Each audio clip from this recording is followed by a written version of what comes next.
Ladies and gentlemen, welcome into Publicly Buzzed presents Murder Church on a Sunday morning, episode 49. And when we reach episode 50, I did it when we reached episode 25, we're going to get a new thumbnail. I'm going to get a new mugshot here for Phil Spector going forward on Murder Church. Welcome in here. Please hit that like, share it out on X, let folks know you're hanging out this morning. Let's rock.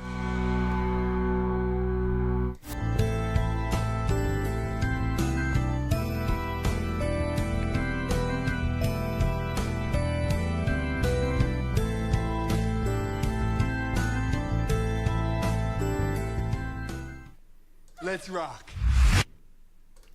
Morning, it's Sunday morning. Good morning, everyone. Thank you so much for coming in. I appreciate it.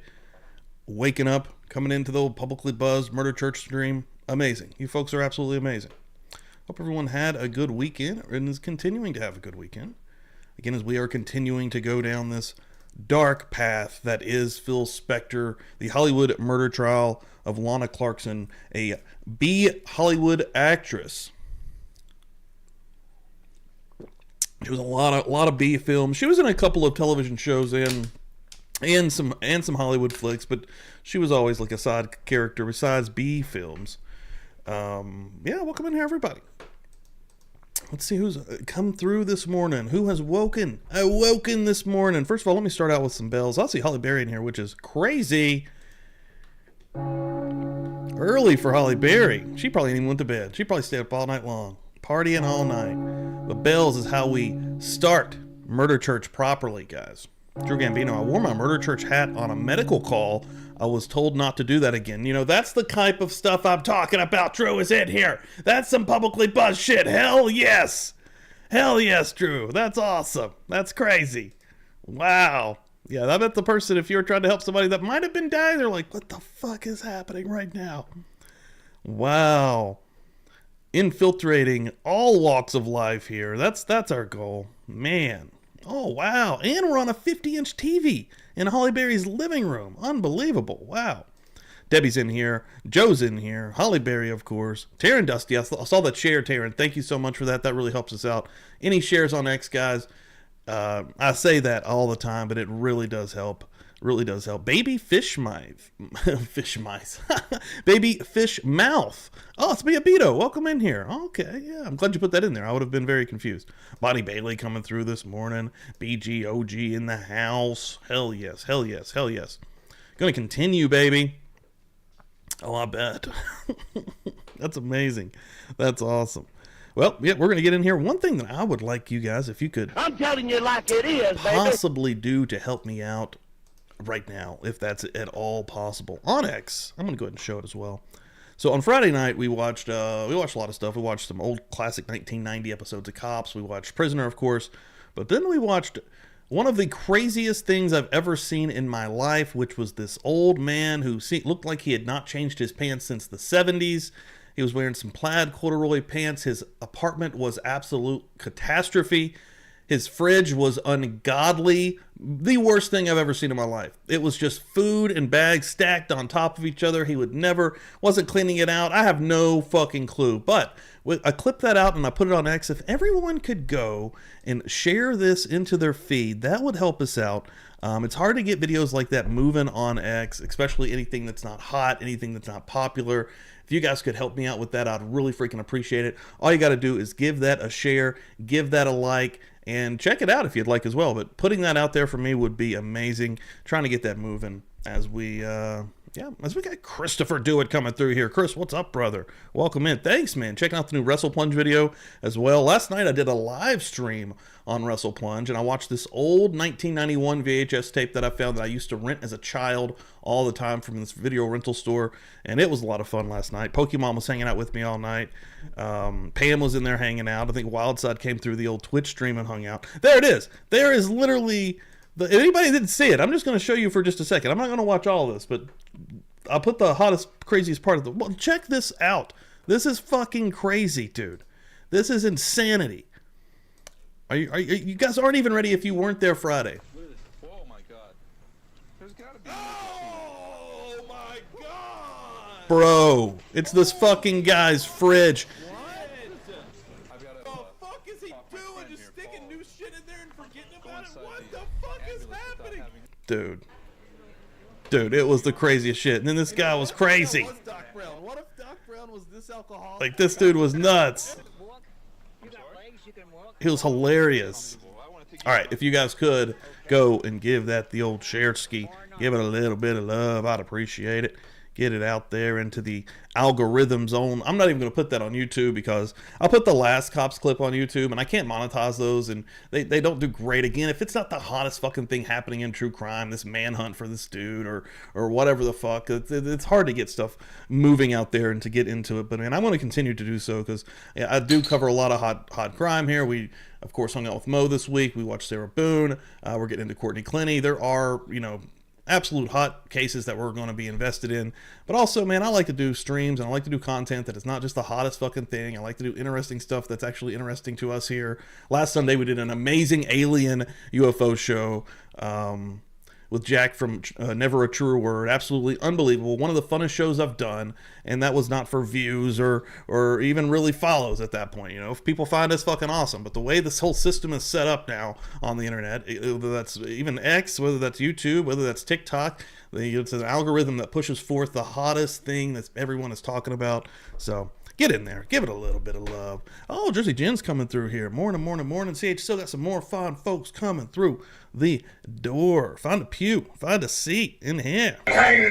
You know what I'm saying? This is gun country. This is indeed gun country. Live inside of a dream and nothing is real. I'm sober enough to know what I'm doing. Realize that or not. And I'm drunk enough to really enjoy doing it. I'm going to try to get into a few more live streams. It's hard, man. I spread myself so thin already with so much stuff. There we go. Hell yeah. Holly Berry coming through, giving us a share. Taryn Dusty giving us a share on there. That's what I'm talking about. Thank you so much. Oh, yeah. Christopher Dewitt giving us a share at the church this morning. Thanks so much, brother. Appreciate that. I love it. We're doing it. We're doing the damn thing. One thing I also want to promote, I know that Jessica for Justice is going to do a couple of streams today. I believe she's going to be doing a stream on YouTube after Murder Church, and then she's going to be doing a follow-up stream on Kick and watching some Love After Lockup. So yeah, I believe she's going to be coming at you with a double dose. I will make sure that I get you Jessica's YouTube, and I will get you her Kick, so you will be prepared for a party all day long. Are you right, huh? We doing it. Mo is fucking hilarious. It's crazy to even do a show with her because she's so fucking funny, dude. She's awesome. Good stuff.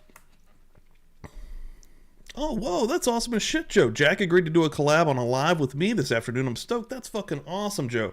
Yeah, Joe, I shared your channel last time, man. I will go hunt it again and share it out again. Joe Schmoes, who's absolutely been another G around these parts. He's been awesome. I love it. There's Jessica coming through here. We'll get her promoted up also. Doing it, baby. Doing the damn thing. And doing it the correct way. All right, let's get in here. Let's jump in. Get this thing rocking and rolling. I got to get a coffee, but we're going to be rolling to probably about 12:30, per the usual here on the old Murder Church. And if I remember correctly last week, Vincent Tanazeo, maybe a little too early for me to even try to pronounce that name. I believe last week he was kind of questioned outside the presence of the jury. I believe the jury should be back this time. Retired New York Police Department detective and security guard takes the stand, and we're going to jump right in here, folks. Thanks everyone for hanging out. Appreciate it. Let's rock and roll here for a few on the old church. And alternates are now present. Ladies and gentlemen, thank you for your indulgence. When you left, whenever it was, over a week ago, we became aware that we were going to need a hearing outside of your presence, and we could not tell you to come in late this morning. And as you're aware, we were conducting a hearing, so that's what we've been doing.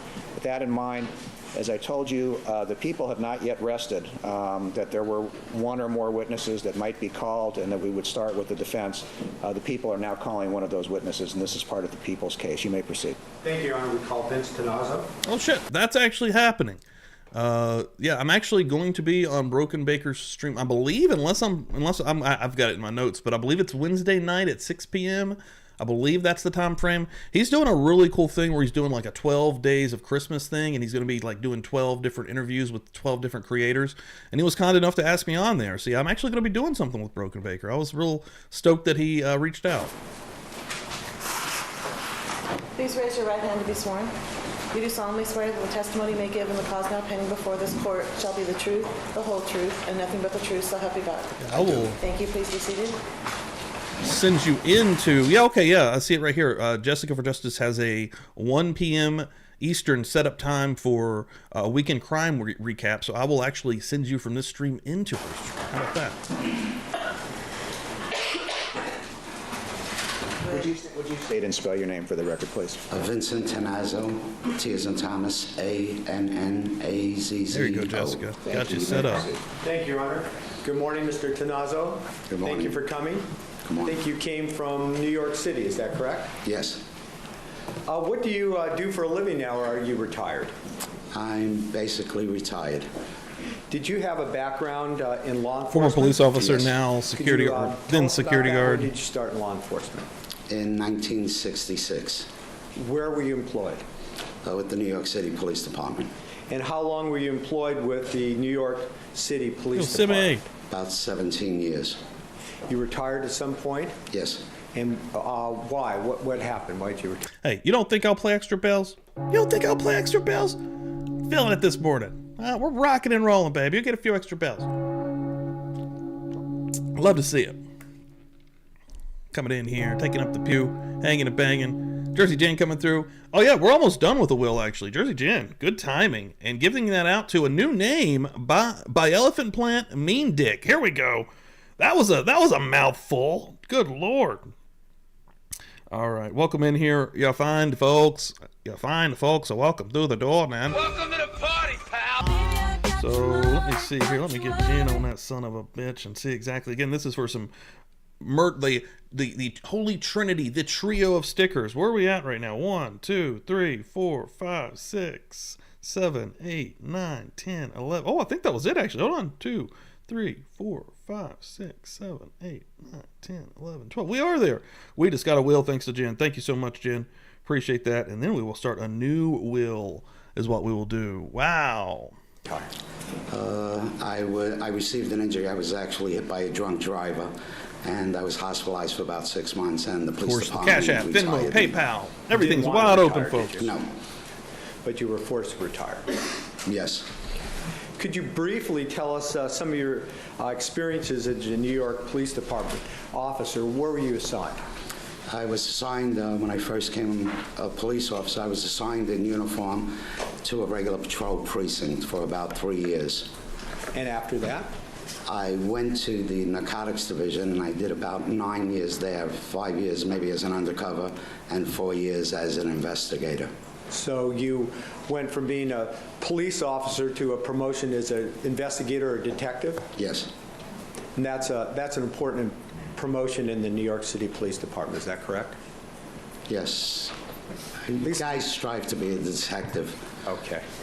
After being a detective with the narcotics division, did you move on to other assignments as a detective? Yes. And what were those? I was assigned to the intelligence division. And is that where you ended your career? Yes. As a member of the intelligence division, did you supervise other people also? Yes. During the period of time that you were with the NYPD, did you also serve as security for presidential trips to New York City? Yes. Could you explain that very briefly? I was on the security detail for 3 presidents. President Nixon, President Carter, and President Reagan. That's pretty impressive. And worked with the Secret Service during that? Yes. Now, you That told is us impressive. that you retired and that year Protecting the was, old president. 1983. Subsequent to your Or a few retirement with the presidents. New York City Police Department, did you start your own business? Yes. What was that? I started a security business. And did you have a license for that? Yes. What was that? Private investigator's license issued by the state of New York. And did that also include the right to carry a All right, I'm going to listen to this and go get a coffee, guys. I'll be right back. Separate permit? Thanks, It's a separate everyone. permit. And did you also have that? Yes. Who was in this business with you, your security business? My 2 brothers. Were they also former police officers? Sheila! Yes. all the way from Ireland. Your packages are on the way, baby. 1989, 1990. I'll be right back, guys. Did Going to you get some have a coffee. celebrity I'm in client chat. that took a lot of time for that business? Yes. And who was that person? Joan Rivers. Joan Rivers, the celebrity. Yes. At the time that you worked for Joan Rivers, did you come to know her manager? Yes. And what was her manager's name? Dorothy Melvin. Dorothy Melvin? Yes. Did you work closely with her? Yes. While you were working with Joan Rivers, what kind of security did you provide for?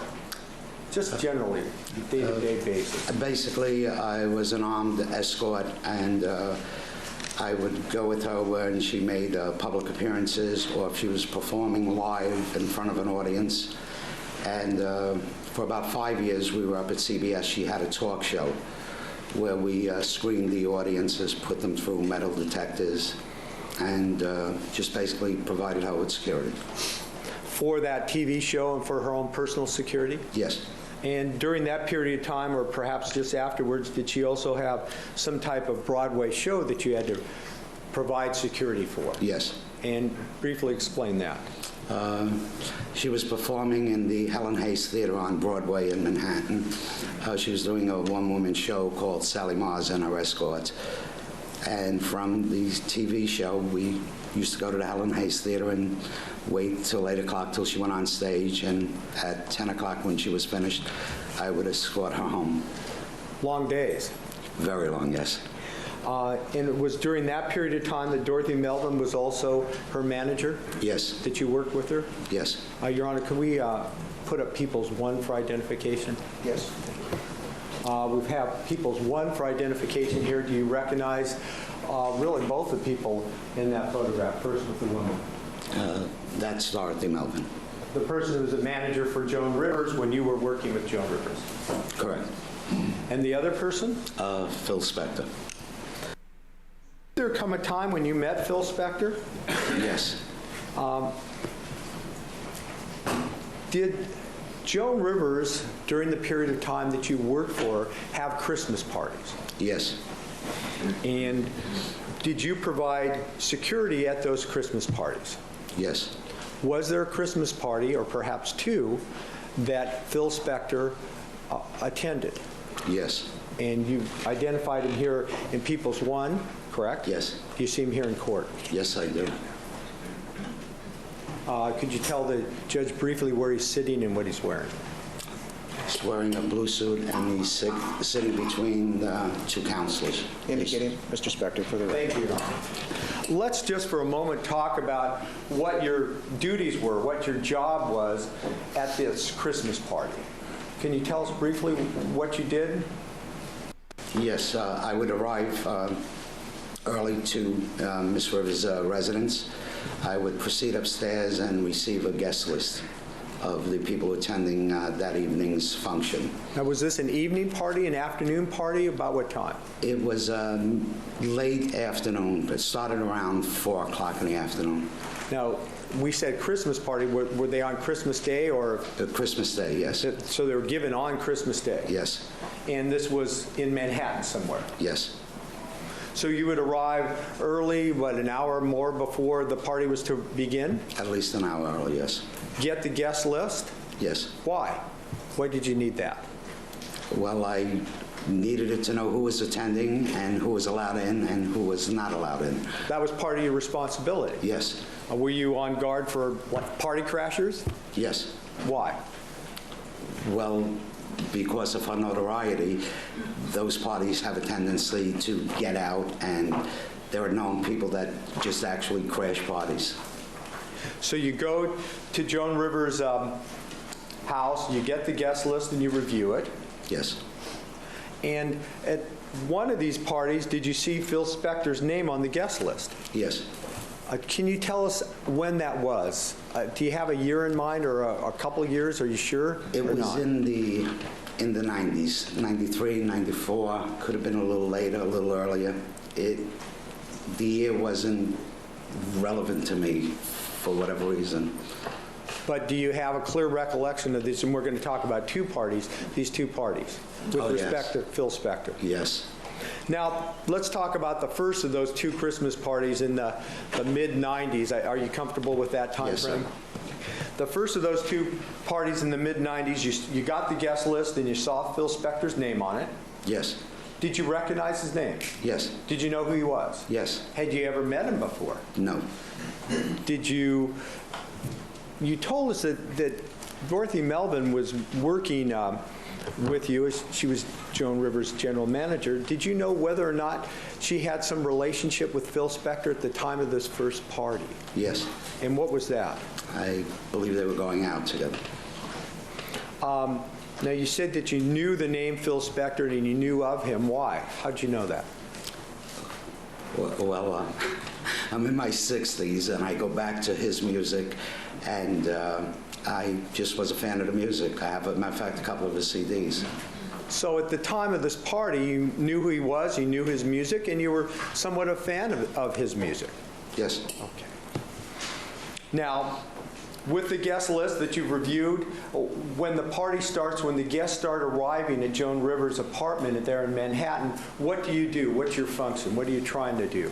Well, I have the guest list, and if I don't recognize who's coming in, I would just stop them and ask for some sort of an identification. Did there come a time at this first party that Phil Spector, whose name had been on the guest list, actually appeared at the door? Yes. And did you need to ask him for ID? No. You recognized his face? Yes. Same man that we saw in People's One and here in court? Yes. Did you say anything to him, acknowledge him, nod to him? Maybe a nod. Do you recall whether or not he was with someone else at the time? Yes. Who was that? Do you know? I believe it was the limo driver. And did he, Phil Spector, or the limo driver have anything with them? They had a keyboard. The limo driver had a keyboard. And so you let both of them in? Yes. Now, at some point, most or all the guests that were on the list had arrived. Is that right? Yes. So what do you do then? As the security at Joan Rivers' Christmas party, what were you doing then? Well, basically what I do is every so often I would go upstairs and just walk around the room, make sure that there wasn't people that were intoxicated or carrying on. And then as a smoker, but as security, I would go outside, have a cigarette, and at that time I would try to find out whose limos were whose parked on the street. Why? Why would you do that? Basically, when the guests would leave the apartment, I would escort them out, and if I knew where their car was, I'd take them right to the car. So after the party had started and most of the guests had arrived, you kind of had a sense of what guests had come with drivers and where their cars were, Yes. so that you could assist them as they left the party. Yes. Now, at this first party, while you were on the first floor, either checking where the cars were or having a cigarette, did you get a phone call? Yes. And you answered it? No. Who answered it? The doorman answered it at first. And then, was it apparently for you? Did he give you the... Yes, he said, Vinny, it's for you. So you picked up the phone. Did you recognize the voice on the other end? Were you sure or not? Yes, pretty sure, 90% sure. You were 90% sure of the voice that was talking to you on that phone? Yeah. Who was it? Who do you Dorothy think it Melvin. was? Dorothy Melvin? Dorothy Melvin. The woman that we saw in People's One. Yes. And the woman that was, to your knowledge, seeing Phil Spector at the time of this first party. Yes. What did Dorothy, well, let me withdraw that and ask you this. You'd known Dorothy Melvin for a long time at that point, through your professional relationship, a number of years. Yes. Was the voice that you talked to, the person that you thought was Dorothy Melvin, was she calm and collected on that phone when you spoke to her, or did she seem to be upset or agitated? Objection, leading. Overruled. He was given choices to pick from. She was upset. And what did Dorothy Melvin say to you on the phone in this upset manner? She said to me, Vinny, get up here. The objection is overruled, but it will be limited, ladies and gentlemen, to explaining what the witness did after he heard what was said, so you'll not receive it for the truth of the matter asserted. You may proceed. Thank you. Do you call the question? Yes. Okay, could your answer, please? She said, Vinny, get up here. Phil Spector just pulled out a gun. What did you do next? I mean, you're the security at the party. What'd you do? I proceeded to the elevator to go up to Joan Rivers' apartment, And before I got to the elevator, I unholstered my gun and put it in my suit jacket pocket. So as security at the party that day, you had a weapon with you, Yes, which you had a permit to carry. yes. And when you say you unholstered it, what exactly did you do? I physically removed it from my holster and put it in my suit jacket pocket and held it. And as you're doing that on the stand, you're actually putting your hand, your right hand into your right suit coat pocket. I'll get my right and left correct here. Is that right? Like Yes. I'm doing? Okay. Why did you do that? Why did you put your gun in your suit pocket? I just received a call that there was a man with a gun upstairs, and I put my gun in my pocket. For your own personal safety and for those at the party? Yes, So you put your gun in your suit pocket, got on the elevator, is that correct? yes, And went upstairs to Joan Rivers' apartment. yes. As you got off the elevator, do you walk right into Joan Rivers' apartment, or do you have to go someplace? When you get off the elevator, there's a little foyer, and you can enter. You enter her apartment after you're in the foyer. You have to make a turn and go about 8 feet to a door, which leads into the apartment. So as you went up the elevator, you got off it at Joan Rivers' floor into the foyer. What happened then? When the elevator doors opened, I was met there by Phil Spector and Dorothy Melvin. The Dorothy Melvin that we saw, well, the two people we saw in People's One. Yes. What was happening? What was going on when the elevator doors opened and you saw Phil Spector and Dorothy Melvin? They were having an argument, loud voices. Both of them speaking in loud voices? Phil Spector in particular. And do you recall what Phil Spector was saying at that point? Yes. What? He was saying, these fucking cunts. These fucking cunts. These fucking cunts. Are you fucking kidding me? Morning, Space Baby.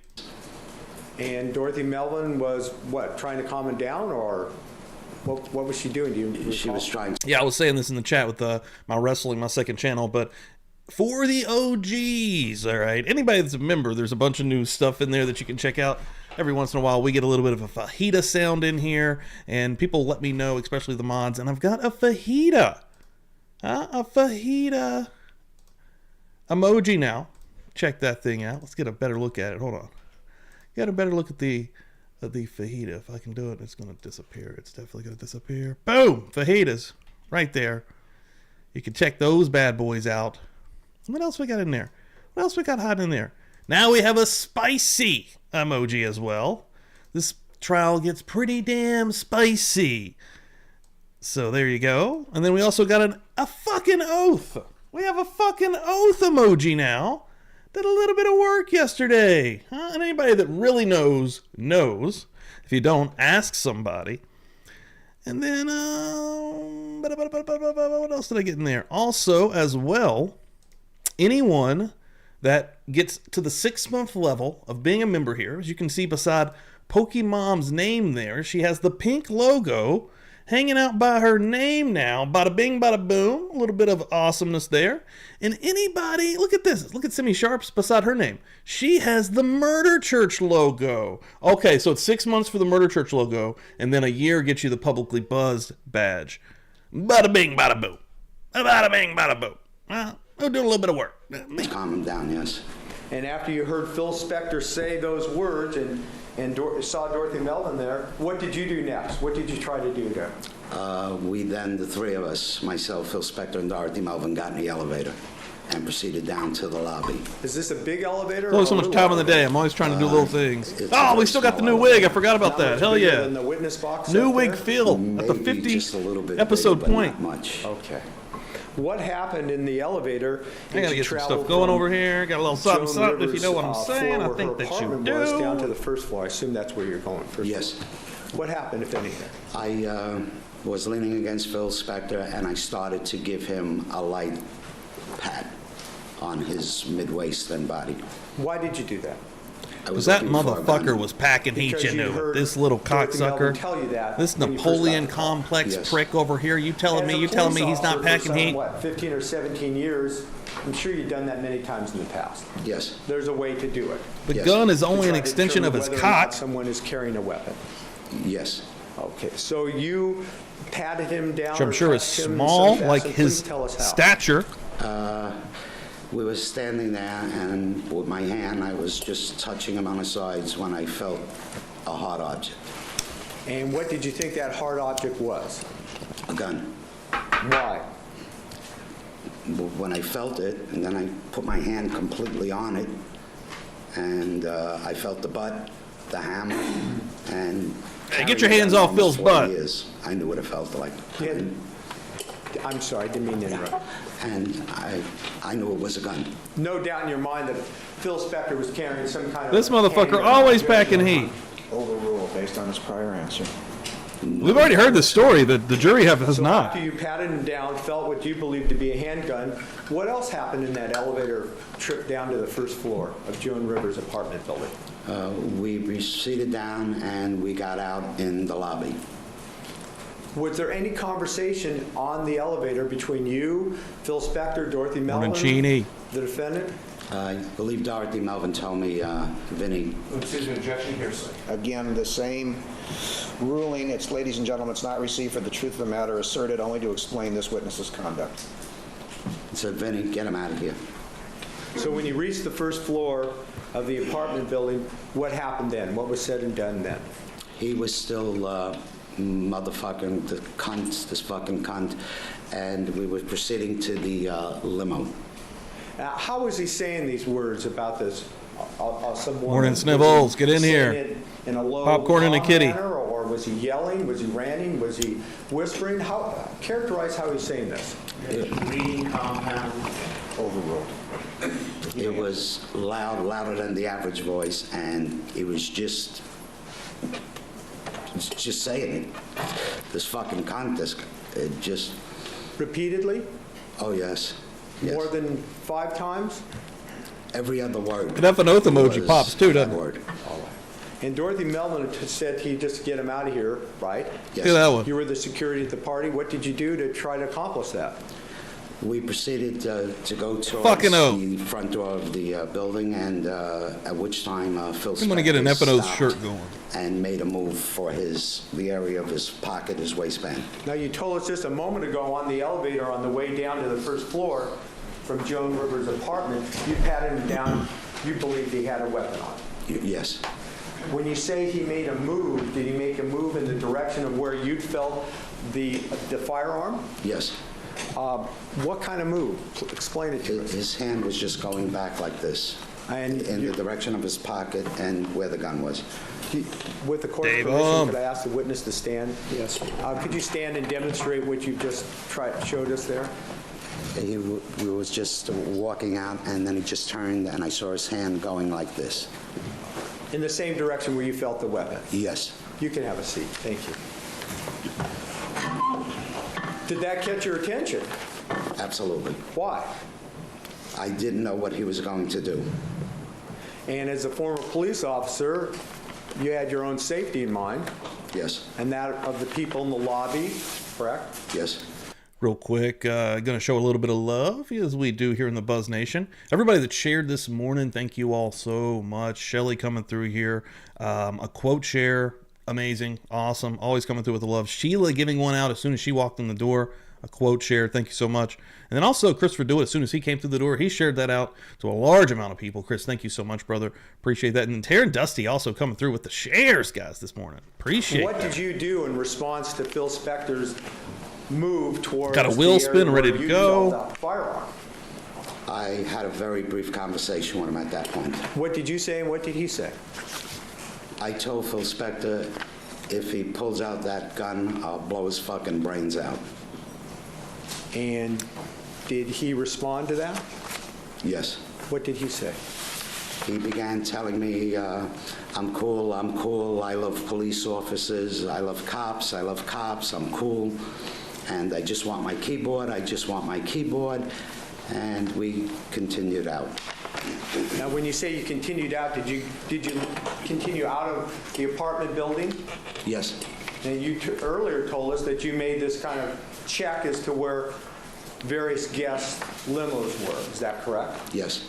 Did you, in your mind at this time, have an idea where Phil Spector's limo was that he arrived in? You told us you saw the driver. Yes. You knew where it was. This was right in front of the building. So you took him where? I took him right to the limo. What happened as you went to the limo? Phil Spector got in the back, and I got in with him. You got into the back of his limo with him? Yes. And at that point, what happened? I think you told us earlier that he said, I just want my keyboard. Yes, I then told the limo driver to go in the building and get his keyboard. Because he'd come to the party with the keyboard, right? Yes. But he didn't have it when he left. No. So you and Phil Spector are in the back of his limo, correct? Yes. And you've asked the limo driver to go retrieve the keyboard. Yes. Did he leave the car to apparently do that? Yes. So you and Phil Spector are in the back of the limo together. Yes. Was there some conversation then, some actions on Phil Spector's part? Yes. What happened? He first, from his, I believe it was his top pocket, he removed a badge. A badge? A badge. And he showed me a badge, and he said to me, I love cops. I'm a sheriff from North Carolina. He's a sheriff from North Carolina? That's what he told me, yes. Did you look at the badge? What, I glanced at it, but I had other things on my mind, to Right. be honest with you. okay, but he told you he was a sheriff from North Carolina and he had a badge and showed that to you. Was there any more conversation about that? What happened? And then he produced a permit. A permit? Yes.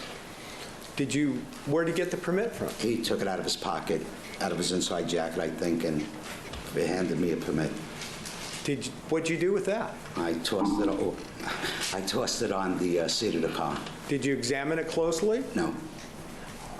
So he pulls out a piece of paper and what does he say, if anything? Then he proceeded to tell me,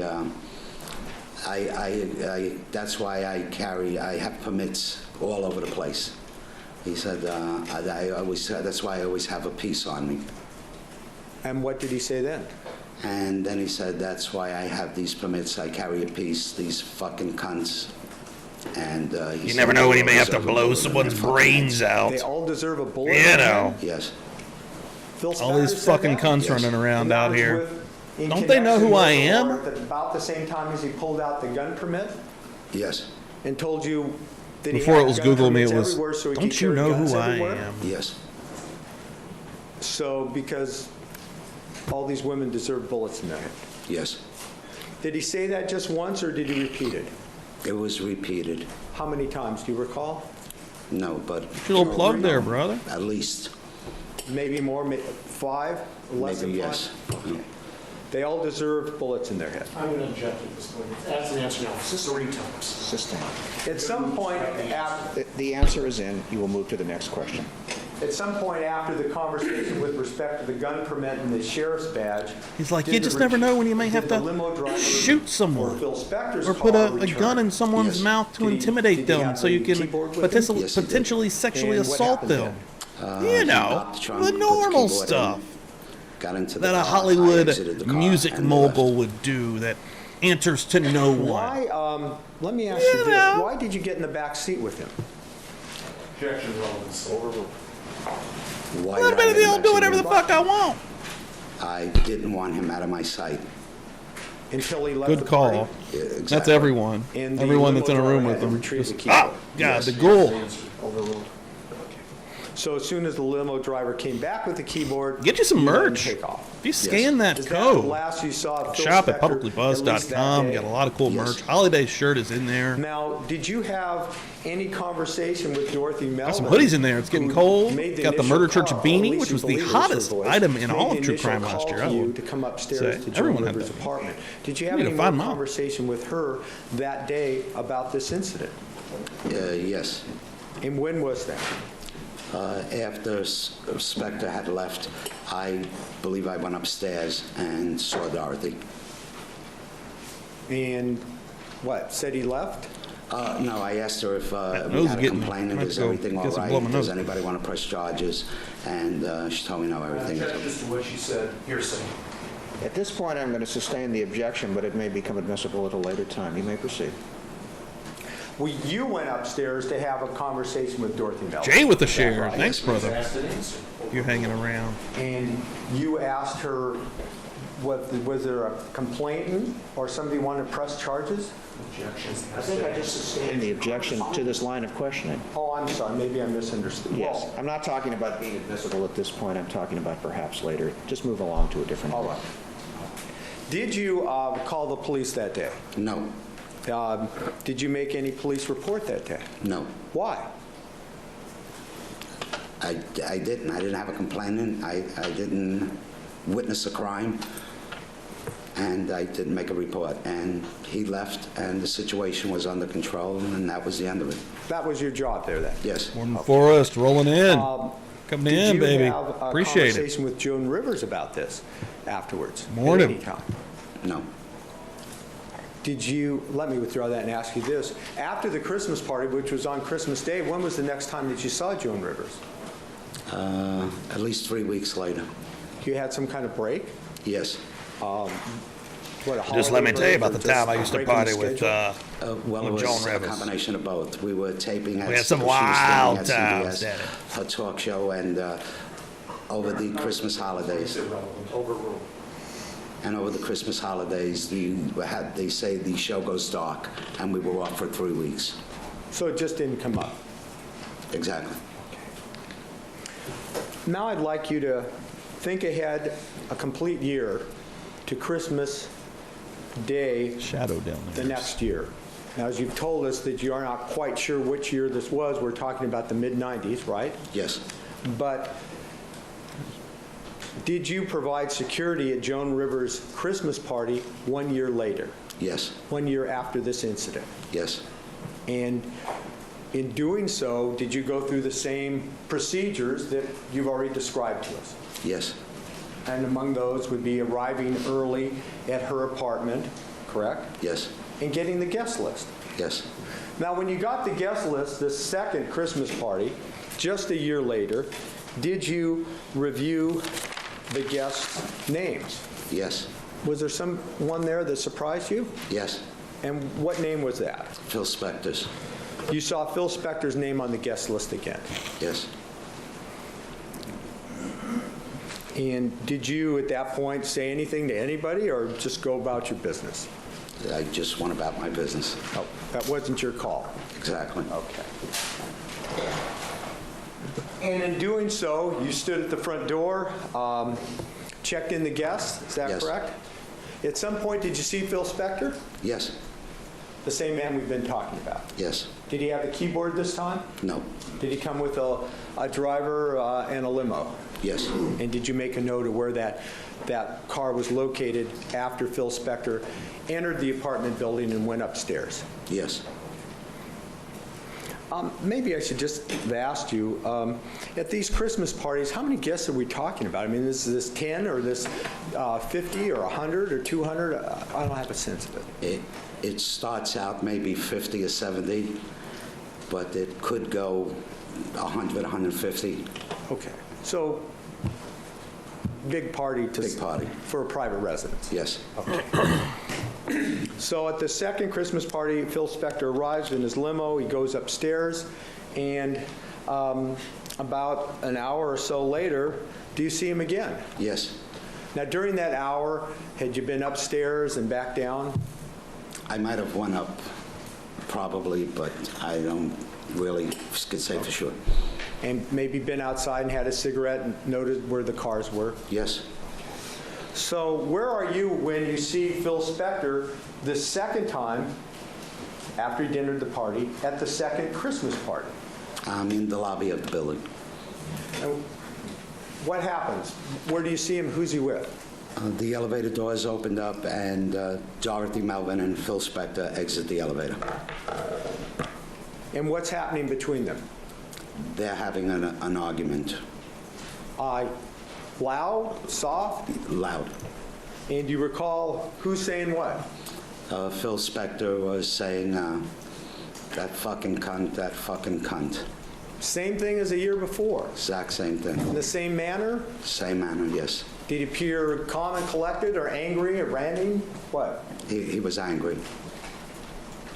Do you look to you as angry as the last year before? Did it appear to be similar? Similar.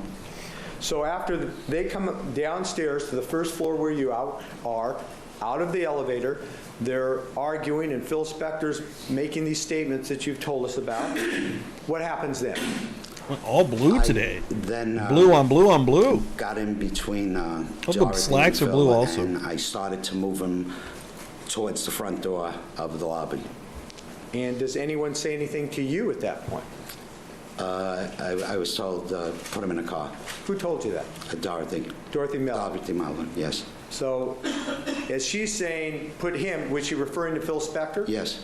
Put him in the car, what's he doing? Is he still ranting and raving? He's still, yes. So what did you do to accomplish that? Did you take him aside and start to walk him out the building? Yes. And did something happen then? Did you see? Anybody that either doesn't, which is probably most likely not possible, being on planet Earth within the last bit of all of our existences. This is Joan Rivers, whose party it was, rather. Dude, I remember she was hilarious, dude. Joan Rivers is kind of a fucking G. Like, she was saying some cool stuff. Like, she didn't give a fuck. She was like, you know what? Even into, like, the woke bullshit culture stuff, she was like, yeah, fuck it. See another person? Yes. Where was that other person? She didn't have when you anybody saw to her? bend the knee to. It was a female. She was did exiting really the well elevator. in line. The same elevator that you'd used and that they apparently used, Dorothy and Phil Spector. Yes. What happened after you saw this woman come out of the elevator? Phil Spector looked at her and said, that fucking cunt. And he said, I ought to put a bullet in her fucking head right now. Phil Spector said that about the woman coming out That of the quote elevator? in this trial. bullet Think in her about head? that. Yes. What did he do? Did he do anything at the time he was making those statements? He started to take a couple of steps towards her. And where were you in relationship to Phil Spector as Spector moved towards this woman that he made the comment about? I was in front of him. And what did you do, if anything? I looked at him and I said, that's fucking it. I grabbed him and I took him out of the building. You grabbed him. How'd you grab him? Where'd you grab him? I grabbed him like here. On the coat lapels? You listen to me, Phil. That's it. And I took him out of the building and put him in a car. Where was Dorothy when this happened? Was she still in the area when this woman came out and Spector made the statement towards the other woman, or was she gone? No, she was still in the lobby. So you grabbed Spector by the coat lapels, marched him out the building, is that right? Yes. You knew where his car was? Yes. What did you do when you got outside the building? I put him in the back seat of the car, and he was followed by Dorothy Melvin. And I asked Dorothy if she was going to be all right. She said yes. I closed the door, and they left. Cammy So they walking both in the got in door, back showing seat off of her new Phil Spector's badge. limo? Look next to your Yes, name, Cammy. Dorothy and the defendant. Yes. That's some. And I that think was that's the last year that you level G saw shit. Of Spector at that time. Yes. Had you seen him ever since until today? In person? Yes. No. Now, on the second, well, let me withdraw that and ask you this. When we talked about the first Christmas party the year before, you told us that you patted him down, you felt what you thought was a weapon. Yes. Did you either feel or see a weapon at this second Christmas party that you just told us about? No. There's no indication one way or the other whether he had a weapon or not? None. You just didn't know one way or the other? Right. Could I have a moment, please, Your Honor? Thank you. Need to get the Meowder Church in there, because there's like, the way it works, it's like 1 month badge, 2 month badge, 6 month, it jumps straight to 6, 12, and I think there's some after that. But I need to maybe get the Meowder one in there for 2. Okay, do you need You to know what, that one approach probably, I'm gonna do that. Hold on. Mr. Rosen? Yes. All right, come on up. Oh, fucking Rosen and Jackson about to go at it up here, sparring The match. defense is going to put on another witness, and then they'll begin cross-examination of this witness this afternoon. So if you'll step down at the present The time, weirdest so- trial ever. Yeah, okay, so he's going to step down. The cross is going to come a little bit later, but now, I guess because somebody's there, the timing. Back at 1:30 this afternoon. Going to the next video here. Have a witness on the other. Thanks, everyone, for hanging this morning. We're about to spin a wheel right now, folks. Give away some stickers.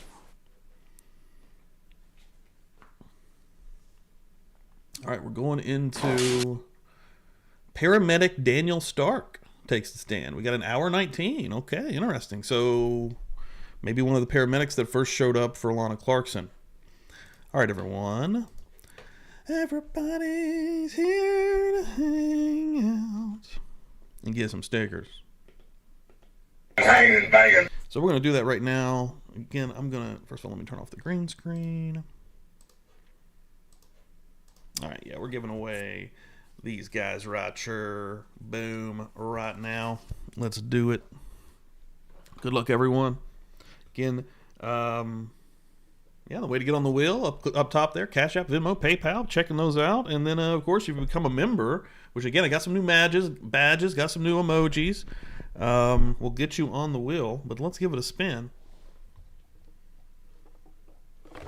Ooh, that's a nice one. That's a nice one. That's a good spin. Good luck. Oh, it's a TIFF. That's a TIFF, ladies and gentlemen. The first one I can read without having to move it. TIFF. Congratulations, TIFF. You're going to get the Holy Trinity, the trio, right here. Bada bing, bada boom. Going to be coming to you very shortly. I just sent out a bunch of these also, but let me get you on the winner circle. New wheel is, waiting for the new wheel to start up right now. And we'll continue to give out some cool stuff here. But first of all, let me get you right here. TIFF. Holy Trinity. That's how I know what is what. Bada bing, bada boom. All right.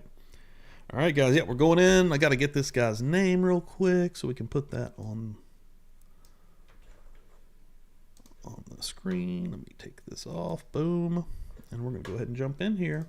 Good. Congratulations, Tiff. Hell yeah. Getting some of them stickers. Nice. Yeah, hell yeah. Everybody in the chat showing some love. CH. Please state and spell your first and last name for the record. First name is Daniel, spelled D-A-N-I-E-L. Last of Stark, S-T-A-R-K. Thank you. You may proceed. Thank you very much.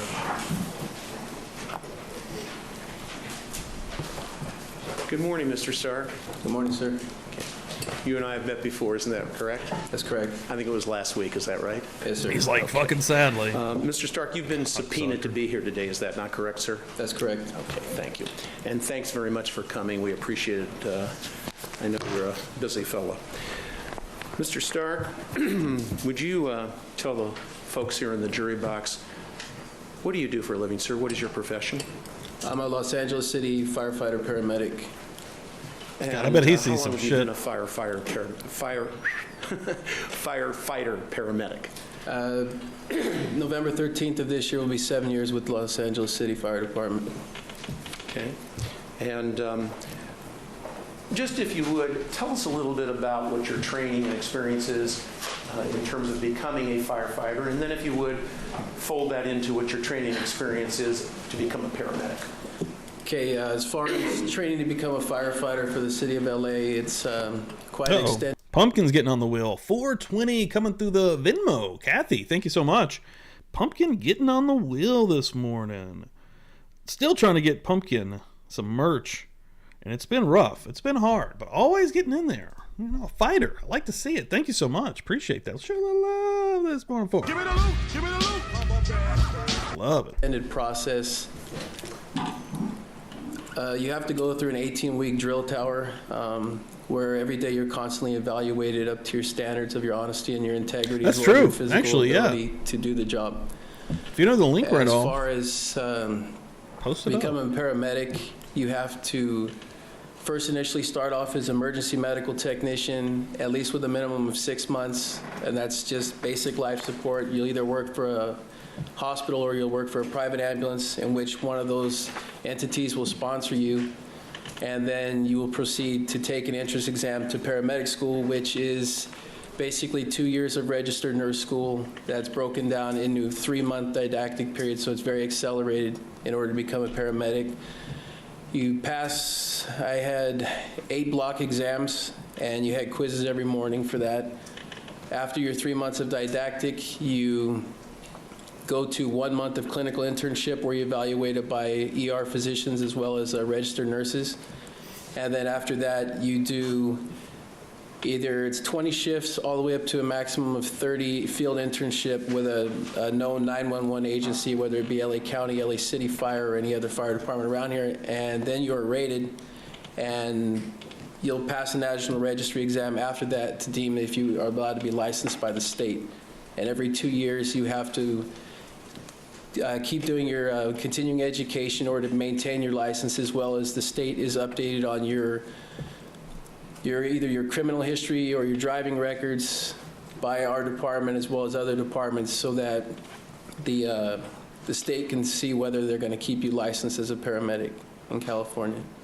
Boy, that's a lot of training, isn't it? Some. Yes, and then it's with the fire department's ongoing training throughout the year. We go down for continuing education. We drill with our other companies, drill with the battalion. We got, if you've been here for 2 months, you get the Meowder Church badge. The division, we do terrorist training down at LAX, as well as we've done it in downtown. So it's a constant, every day on the job is it's a learning experience. Have you done some of the anti-terrorist training yourself? Yes, we actually did one right here next to the Staples Center. They simulated a bomb explosion at not the Staples Center, but the LA Convention Center. And we had probably half of our department was down there, and we had people from the TSB from LAX. They were actually the people that were playing the bodies, as well as we were pulling them in and out, and a simulation. Are you one of the professional gentlemen that we folks see sometimes when we hear the sirens going and the lights in a fire truck and you're rolling down the street at a fast speed to go to an emergency situation? Yes, sir. Okay. Is it actually fajitas? Or you're just showing off the badge? You responded many times to emergency situations in the years that you've been also, both I need to turn my green screen back on. Yes, I actually started fresh out of high school. At 17 years old, I started and got my EMT, and then started working private ambulance roughly around 18 or 19 years old. I've been on an ambulance, I think it's going to be almost 14 years now. Mr. Stark, let me ask you something. How many lives have you saved in your career? Objection, no. This is irrelevant also. Have you been to car accident scenes, horrendous car accident scenes to administer aid?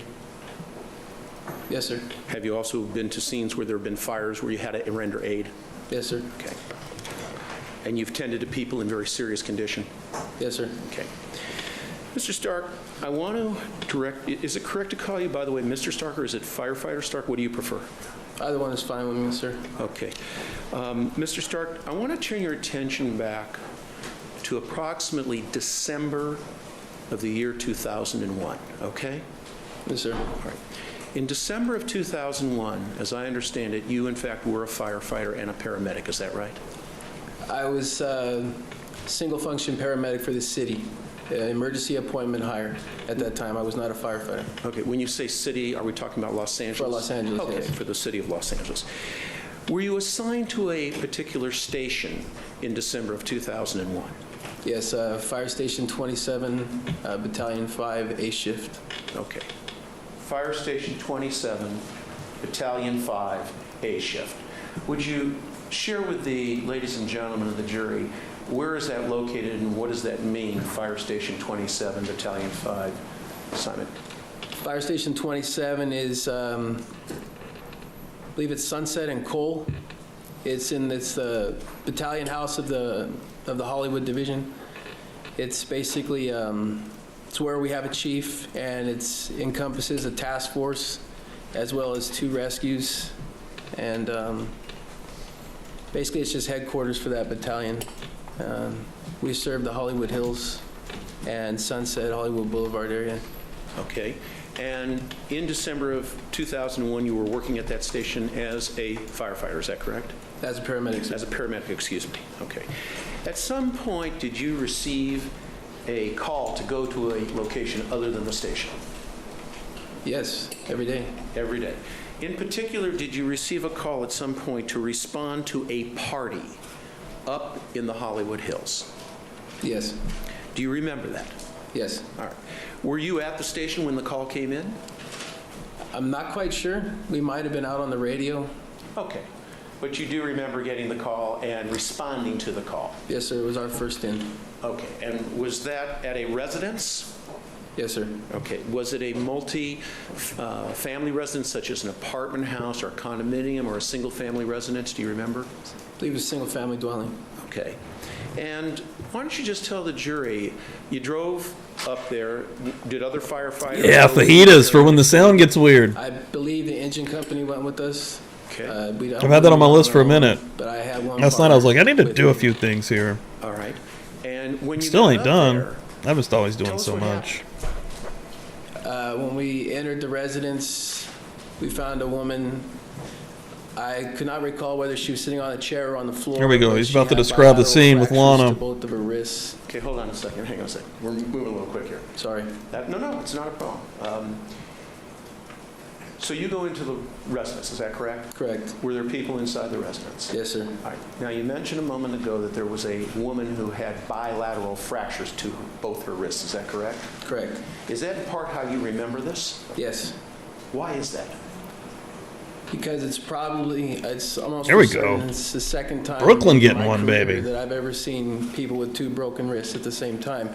The only other one that I know of in my recollections is Brooklyn a getting on woman the broke wheel her here, wrist starting us with a out. Or no, sternal Kathy started us out. impact of the Pumpkin car. started us out. This was a fall. Brooklyn, thank you so much. The other woman, that was probably a car accident? That was a car accident. This yes. was a residence? This was a residence. So you can distinguish the two in your mind? Yes, sir.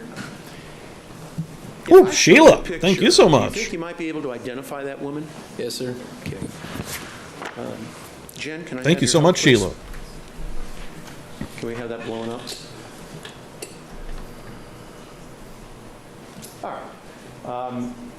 There's a photo. Some new emojis in there, you can Brooklyn. see, and it shows, as I count, And check out that badge next to your name. 7 people, correct? Correct.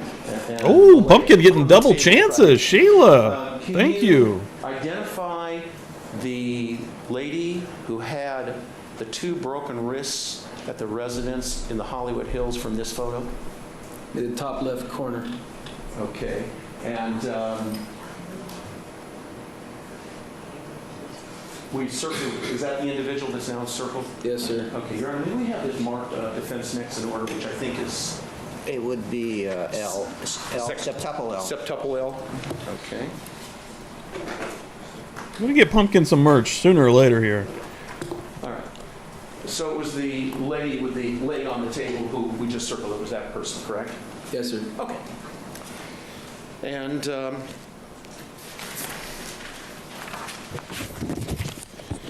you went inside, and I think you indicated that you don't recall if she was in a chair or on the floor. Is that right? Correct. But you do recall, I think you said she was crying. Is that right? Yes. Okay. And just tell us what happened. Did you treat her? Yes, sir. I was a driver that day.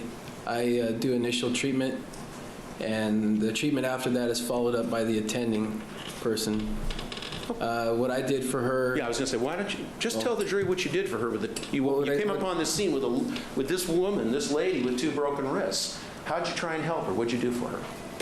What I did for her is I splintered her fractures. We checked for distal post-motor sensation to make sure she hasn't lost her sense of feeling in her hands, as well as we'll look to see if the fractures are open or closed and make sure that she doesn't have any serious swelling, to see if she's got any bleeding interstitially in her skin. I splintered her wrists, and then I started an IV on her because my partner was going to get a base hospital order for morphine for pain. And that was the course of treatment we did: ice pack, splint, and transport with the IV. And then my partner called in to get the morphine order. Okay, was that approved, the morphine order? That morphine order was approved. Bonnie Bailey, thank you so much. Showing some love, baby. Great pain. Yes, sir. How did you notice that? From her crying and other things? Crying and the way her wrist looked. I think I'd cry too. Oh, damn, for Pumpkin. They were Pumpkin! They had obvious deformity that they were broken. It's not something like where you can say it's a sprain. There's deformity there, it's a break. And then you have crepitus or anything like that. All right, so if I take my hands and my wrists, I've broken a lot of things, but the wrist, and I bend them back. Stomach ain't going as crazy as last Sunday, but... Much further. Yes. Okay. Indicating for the record, Your Honor, I'm just just But hold yes, my hand, but move my wrist also. back as far as I can, which is almost a 90-degree angle to my arm. Yes. Okay. So it was very clear to you that she was in a lot of pain. Yes, sir. All right. You said you started an IV. Tell the jury what you did once you got the IV started and you got the approval for the morphine. I was already driving. My partner, after reviewing the emergency medical service report from our department, my partner pushed morphine in 3 different increments. A base hospital order will give you 2 to 10 milligrams to a max of 20 to titrate for pain. My partner, Bruce, only gave 10 milligrams, and that helped her. He gave it an initial 4 milligram increment, then waited to see if that worked for her a little bit, then gave another 4, and then to top it off, he gave the final 2, which is 10 milligrams, which it's carried in. It's 10 milligram vials. Why do you give morphine? We give it for pain. We used to also give it for congestive heart failure, but this time it was for pain, and even at this time, the County Department of Health and the state are requesting that we use a lot of morphine on people now just to help people with the pain in their lives when they have breaks or anything of that nature. Okay. You've given us some information here. Your Honor, I have a 1-page document entitled Los Angeles Fire Department Emergency Medical Service Report.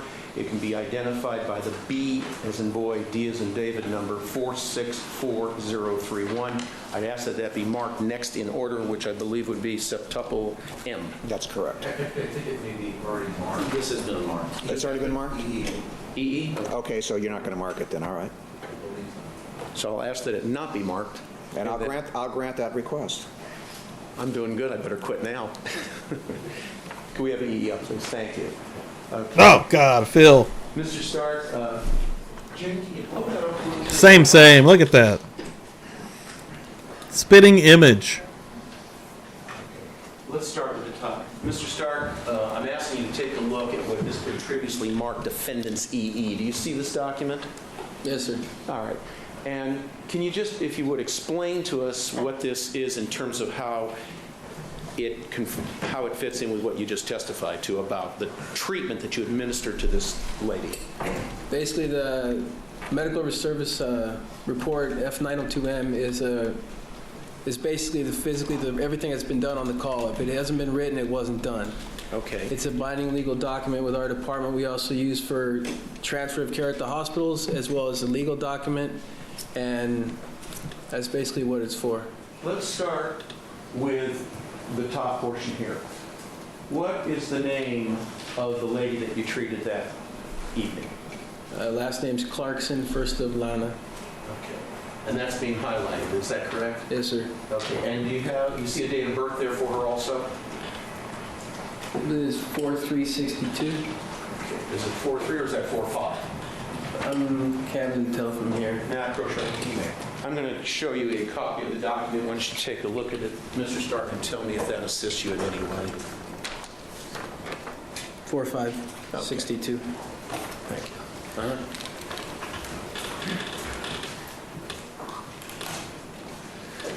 And is there most of the information is pretty self-explanatory as we look at it. So let's move down to the next section, if we could, please, Jim, which is the vital meds and comments section. Throughout that and down. There we go. Thank you, please. We're going to blow this up for you, Mr. Stark. Can you see that? Yes, sir. Okay. Explain to us what's there and what this all means. Translate it into English so the jury here can understand it, and I can understand it, and everybody else can understand it. Are you wanting me to start where the vital signs are or where the comments are? Well, you're familiar with the form. Why don't you do it, whichever way you're comfortable with. Okay, in the comments, it says 30... I'm going to bring this up to him, so sure. I think it'll make it easier. Let me bring it up to you, sir. Okay. Comments say 39-year-old female complaining of slip and fall, ground level, fracture to both wrists, slight deformity to left and more to right. Alert A&O ×4 stands for alert and oriented ×4. What does that mean, alert and oriented ×4? Alert, they're awake and they're looking at us. Oriented to person, place, time. Did anybody hear a date from when this was? Back in this year, if you couldn't answer the 4 questions, we considered you altered level of consciousness. Now it's just And this year, it's A&O times 3 instead, so it's person, place, and event now. All right, would you continue on, please? A 0 with a slash KO, she did not knock out. She did not lose consciousness.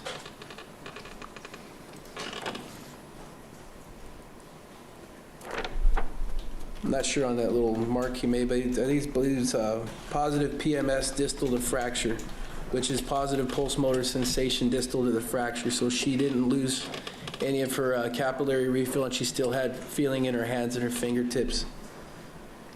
And it says pre and post splint. We do check pulse motor sensation bilaterally, which means both sides before and after splinting. 0 with a slash, no other obvious trauma. No neck or back pain. And then TX treatment, O2 saline lock is SL.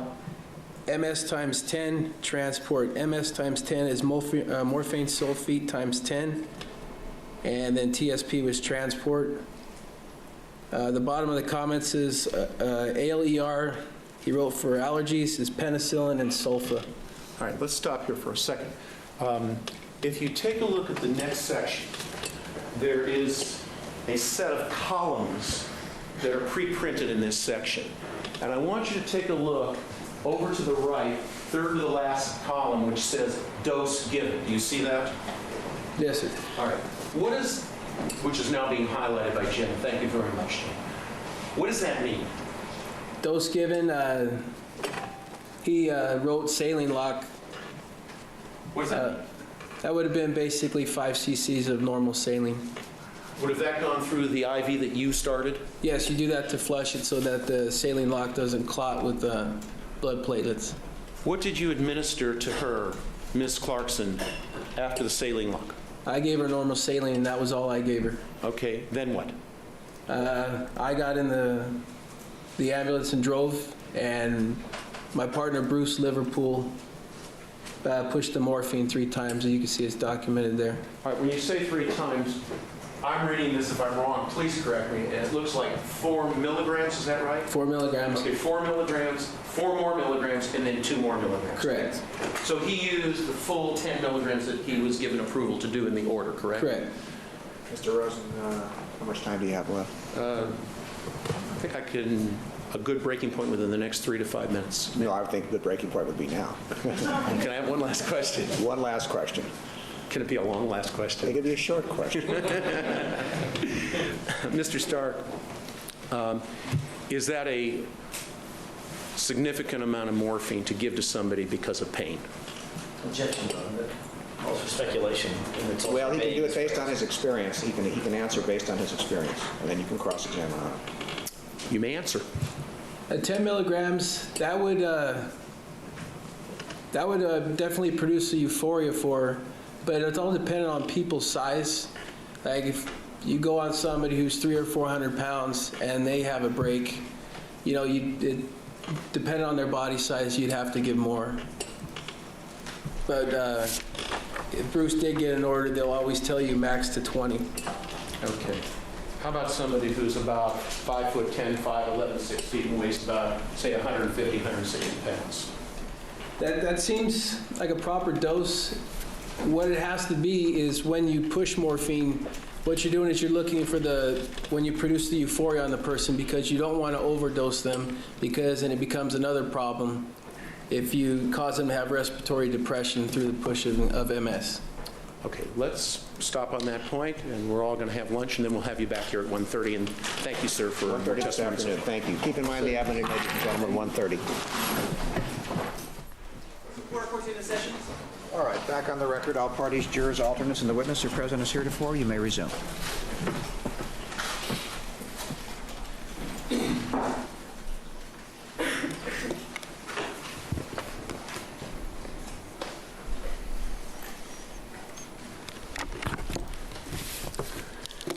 Welcome back, Mr. Stark, and thanks for coming back.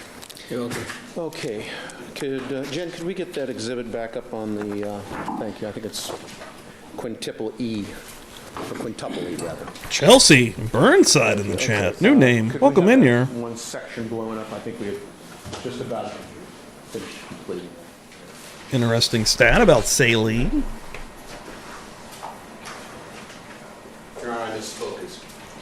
4 E's. Okay. Bassett Page. Jesus Christ. Good morning. 8K. There we go. Okay. Mr. Stark, before we took the break, I think we were chatting a little bit about this, and we had gone through the column entitled Dose Given, and James will highlight that for a moment. And I think that Remove old you could tell Phil's from big our dumb survey, head. In fact, there were 10 milligrams of morphine administered to Ms. Clarkson that evening, correct? Yes, sir. All right. Could you just briefly tell us what the rest of the entries along the various horizontal lines mean? Off to the right, it says number 2, that means team member number 2. If you refer up near the top of the form, you'll see where it has the paramedic ID numbers. Team number 1 is Bruce Liverpool, team number 2 is me. And that shows me starting the IV for the first one. Okay. And in the final vertical column, I can't see what it says. Effect, I think. Is that correct? Correct. All right. And there appears to be some zeros and pluses. Yes. Could you just explain that to the jury for a moment, please, what that means? For as far as my IV is concerned, saline is not going to give you any type of effect unless you give it in a large dose, like in a failure patient. So the 5 cc's is not going to hurt her. Ronnie, And the stepping positive in marks for into the morphine jungle. show The effect that yes, she Welcome in. did start to produce a euphoria. The morphine did start to take effect. And the last 2, Bruce put 0 for the final effect. I'm not sure as to the reasoning why, because 10 milligrams would have caused a pretty good effect. 10 milligrams is a pretty good dose. Yes, sir. Okay. Could we now please drop down to the final section, please, Jen, if you would?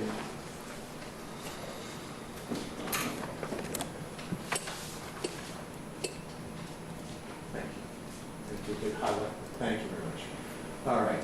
And can you explain what information is revealed in this portion of this form?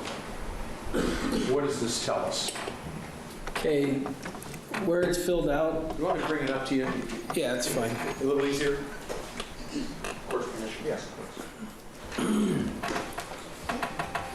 May I remain here just for this, Your Honor? Because I don't have another copy. Okay, where it's filled out, as far as where you see the city signature there, that has nothing to do with this case or this form here, because that's medical complaint only. Where we're looking at for this 902M is at the far left, you'll see blunt, which stands for the B, and then FR, fracture. So that would have been a blunt extremity fracture, which would be indicated by a fall, which is the mechanism of injury over here on the right that you see up there. And that's what's marked in this box. As far as level of severity, it's the next box down for just up a little higher. It's that one horizontal line. We placed her in moderate distress due to the pain and the fractures. And the next box down, eyes, motor, verbal, is just it's a Glasgow coma score that we use to rate patients whether you're altered. Like eyes would be spontaneous, motor, they're able to move all extremities, verbal, they're alert and oriented. So that gives us a level of severity where we can basically give a receiving hospital a score, because anything less than or equal to 14 is considered altered LOC. So as long as they're at 15 on the Glasgow coma score, get one of these these new emojis in your life. It's just county Department of Health policies that we have to follow. As far as her eyes, it's pearl, pupils are equally reactive to light. And she was. Respiratory was clear with normal tidal volume. That means she's breathing just like you and I. And skins do appear normal. That box is checked over to the far right. Okay. Let me direct your attention now, if I may, please, to what appears to be some cursive printing or writing below the boxes you've just gone through. Do you see that? Yes. Okay. Yeah. Damn, Kathy coming through the Venmo machine, $10. Snacks for Gypsy Girl. Thank you so much. That's amazing, Kathy. I will get you on here right now for another opportunity. There's no way that Kathy or Pumpkin is not going to win this. Taking over the wheel right now. That's awesome. Hell yeah. Thank you so much, Kathy. Appreciate that. I'm going to show this because I'm having some confusion here on the old X machine and between me and Bob in real time here. And I'm not really sure what's happening, so I'm just going to bring this over. Can anybody help me out? So I posted this. So I posted this, the photo of the stash. This is yesterday. Photo of the stasher dropped a backpack in Central Park. And then just at 10:19, less than 10 minutes ago, Bob came through and said, I ain't gray. So I'm thinking he's talking about the color of the backpack from one of the videos. Maybe there's some kind of color discrepancy. I see that he's kind of making some posts not thinking it's a guy, which I may be leaning that way too now. But the confusion's not really there. I read that as completely different. I read that immediately as I ain't gay. So I'm like, okay, I had a nice little jack. But then he said it's supposed to say it. So I still feel like he doesn't understand the joke I'm making or understand that I thought that he was saying gay instead of gray. So I just put a Brokeback Mountain GIF on there. Does anybody know what the hell he's saying here? I ain't gray? Confused. I'm very confused. Yes, can you I've highlighted it for you on your form. Can you just Bob's read in the what chat. that says? It says patient has only slight pain relief with MS. What does that mean? She's only gotten some production of the effect of morphine at that time when we did the reassessment prior to transfer of care. She hadn't been to a point where we've pushed so much morphine that she doesn't know, because with the amount of maximum morphine we can push is 20 milligrams. You can basically either put somebody in a respiratory depression if you push too much too fast, or you can put them into something like most of us know if we've ever had surgery. That's what I thought he's saying, but I don't understand his next, unless he just doesn't understand he probably doesn't understand the joke I was making, right? That's probably what's happening. Gives you a good dose when you get just after surgery and you're knocked out. You're in bed, your pain's gone, and you're asleep, because that's what morphine's effects can do. But she only had slight pain relief according to this medical document. Thank you.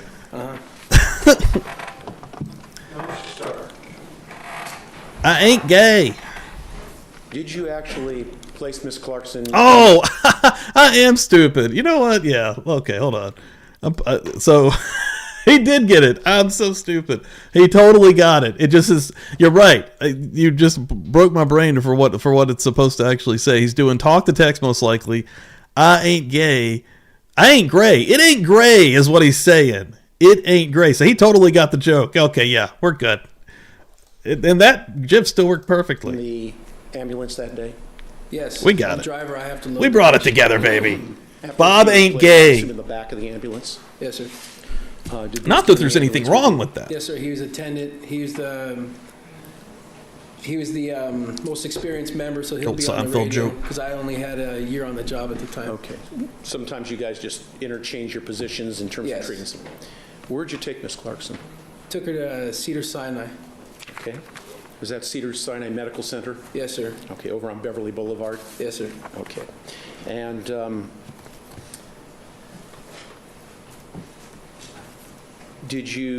once you took her to the hospital, did you take her out of the ambulance and place her in the care? I mean, my favorite interaction on X I've ever had, actually. It has to be done. You have to release the patient to a higher medical authority, or it's called patient abandonment.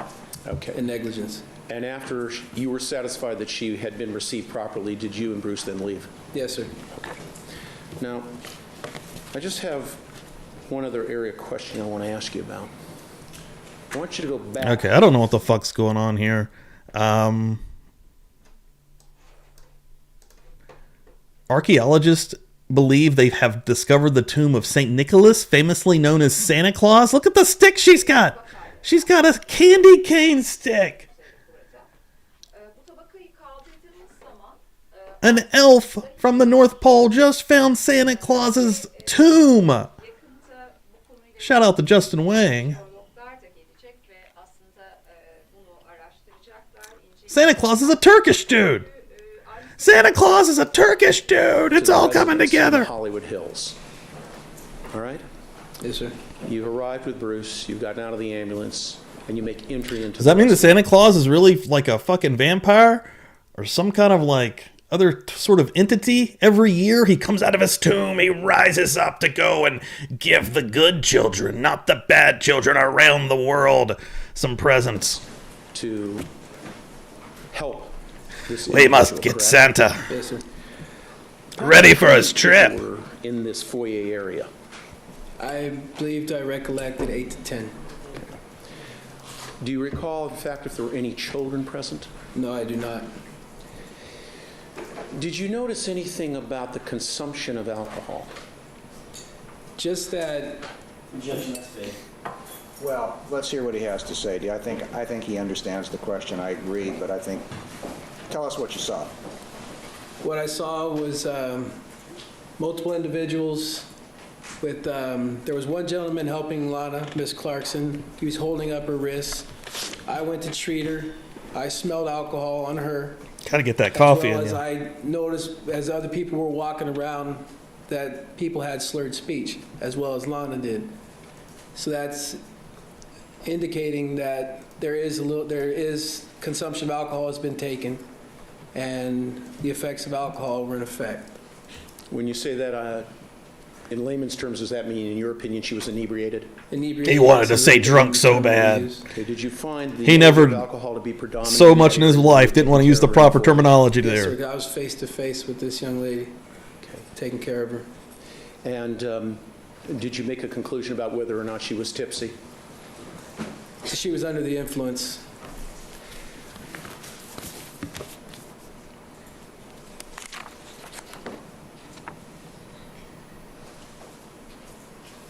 Lana had a drink or two. She'd have a couple. Sounds like her head was at all times imploding in on itself. Probably to get some relief. Put that back up on the board, please, for the jury. Trying to paint her right now as some kind of like drunk. Take a look again at defendant's quadruple E. Okay. The form that we've been talking about, I think you called it a what did you call it, a 90? 902M. Okay, up in the left-hand corner, 902M. Is there a section on this form that provides for the observation of alcohol with somebody that Brooklyn, thanks for that share. Boom. There is a place on the bottom of the form where you have Glasgow Coma Scale down at the bottom, near the bottom left. All right, hold on one second. Let's get that up on the board. Jen, your help, please. And I think you'll need to blow that up. Best mods in the game. If you can.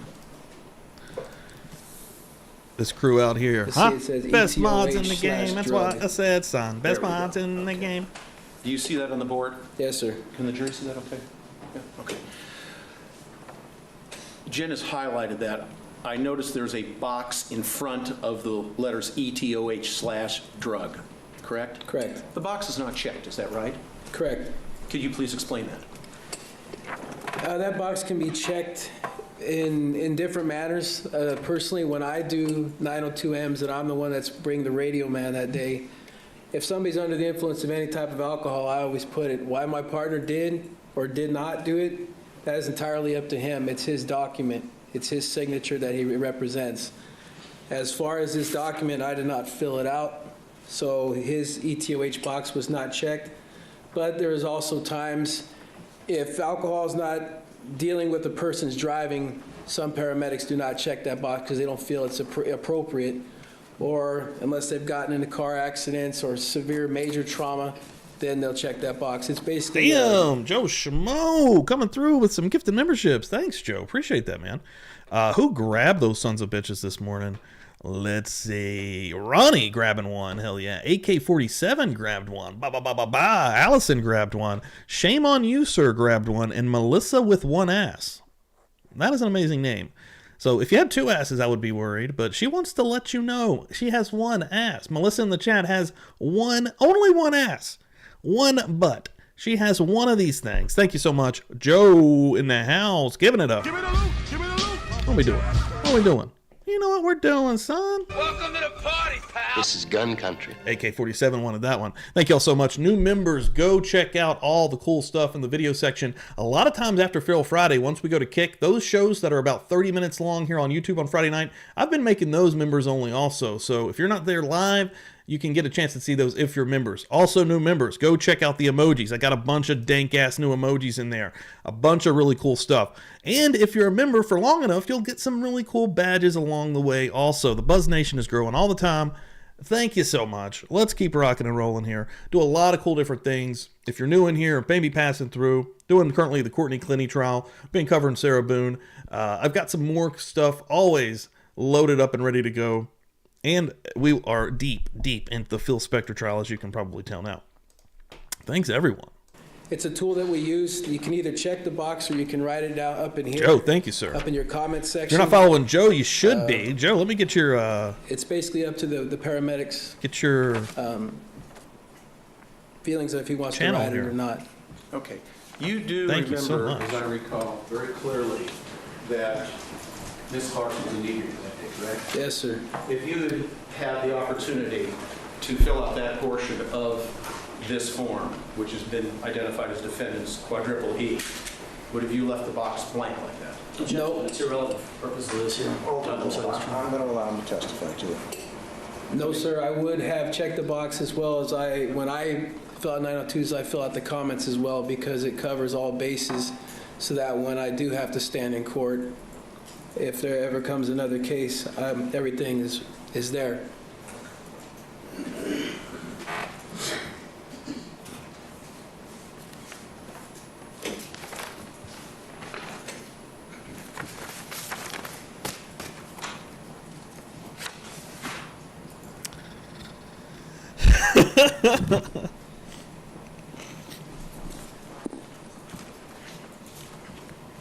Did it appear to you that Ms. Clarkson was the only one that had been drinking? No, it did not. What were your observations in that regard as to the other individuals, the aide lieutenant? Other people were under the influence as well. There was one gentleman holding up her hands, and he had slurred speech as well as he was talking to us. We had to ask him to step aside so that we could take over patient care. Of course, those are for a moment. All right.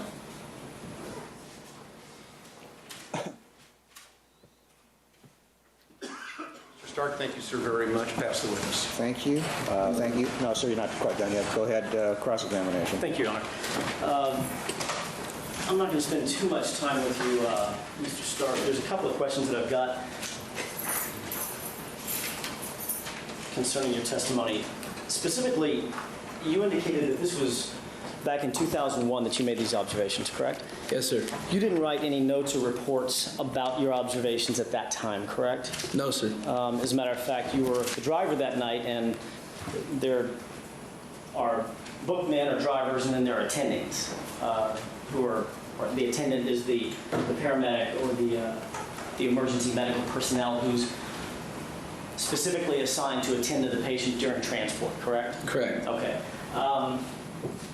First of all, at that time back in 2001, you had been a paramedic and you were not a firefighter, correct? Correct. You had been paramedic for less than a year, is that right? That's not correct. How long had you been a paramedic? I've been a paramedic since '98. Okay, on this particular job, I guess. I must have misunderstood you. You said that you had been on the job for a year or less than a year. I was just 11 or 13 months at that time. I was hired November 13th of 2000. Okay, so 13 months on the job. Correct. How long at that time had Bruce Liverpool been on the job? I'm taking a wild guess, maybe 17 years. Okay. He was vastly your senior insofar as chronology is concerned. He had been doing the job a lot longer than you had. As far as a firefighter, yes. I'm not sure how long. Hell yeah, thanks, Kathy. Okay. He was certainly your senior that night. Yes, sir. All right, and you would have been his subordinate in terms of, I mean, I'm not suggesting that you were being bossed around, but his subordinate in terms of what the Hell yeah, dude. That's huge. were, et cetera, correct? Yes, sir. All right, so in other words, if he decided to take a particular action, you would have deferred to his experience and his level of expertise, correct? You can defer. However, when you're a paramedic with another paramedic, you work as a team because definitely going to be covering the Lori Vallow stuff. Paramedic sees what She's going to be representing herself. That's going to be a just because one person with 17 years makes a decision doesn't mean it's always the right one. Sure, I understand that. But my point is, I guess in general, if the two of you were to come to loggerheads about a particular issue, I mean, even as minor as which route to take out to the Hollywood Hills, he would, of course, have... Jesus Christ. Manny just sent me this. I posted this last night about the motorcycle officer who wrecked his automobile into a crowd of people at a parade. Hold on, I'm going to read this real quick. Let me get this down here just real quick. California Holiday Parade police officer crashes into a crowd, 10 injured. Officers, I just read this for the first time. Hand is severed.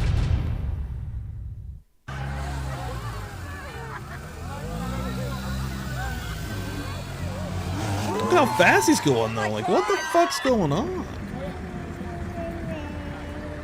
Did he have a heart attack or something? Just speculating, but I said last night somebody in the crowd had been killed, but I'm not seeing that now, so. What the fuck? A motorcycle crash involving a Palm Springs, California police officer left 10 people, including the officer, hospitalized during an annual holiday parade over the weekend. The accident occurred around 6 p.m. Saturday as hundreds of spectators gathered to watch the 32nd annual Palm Springs Festival of Lights parade. Dramatic video posted on social media showed the officer losing control of his motorcycle before barreling into a crowd nearby. Lost his fucking hand, dude. The police officer's hand was reportedly severed during the accident. Palm Springs Police Chief Andy Mills expressed his remorse, saying in part, "I feel terrible about the accident and injuries to the very people we protect. I am deeply concerned and hope for a thorough recovery." We need some details on what happened and why it was going so fucking fast. Did the bike malfunction? Andy Mills, here's the post, I guess.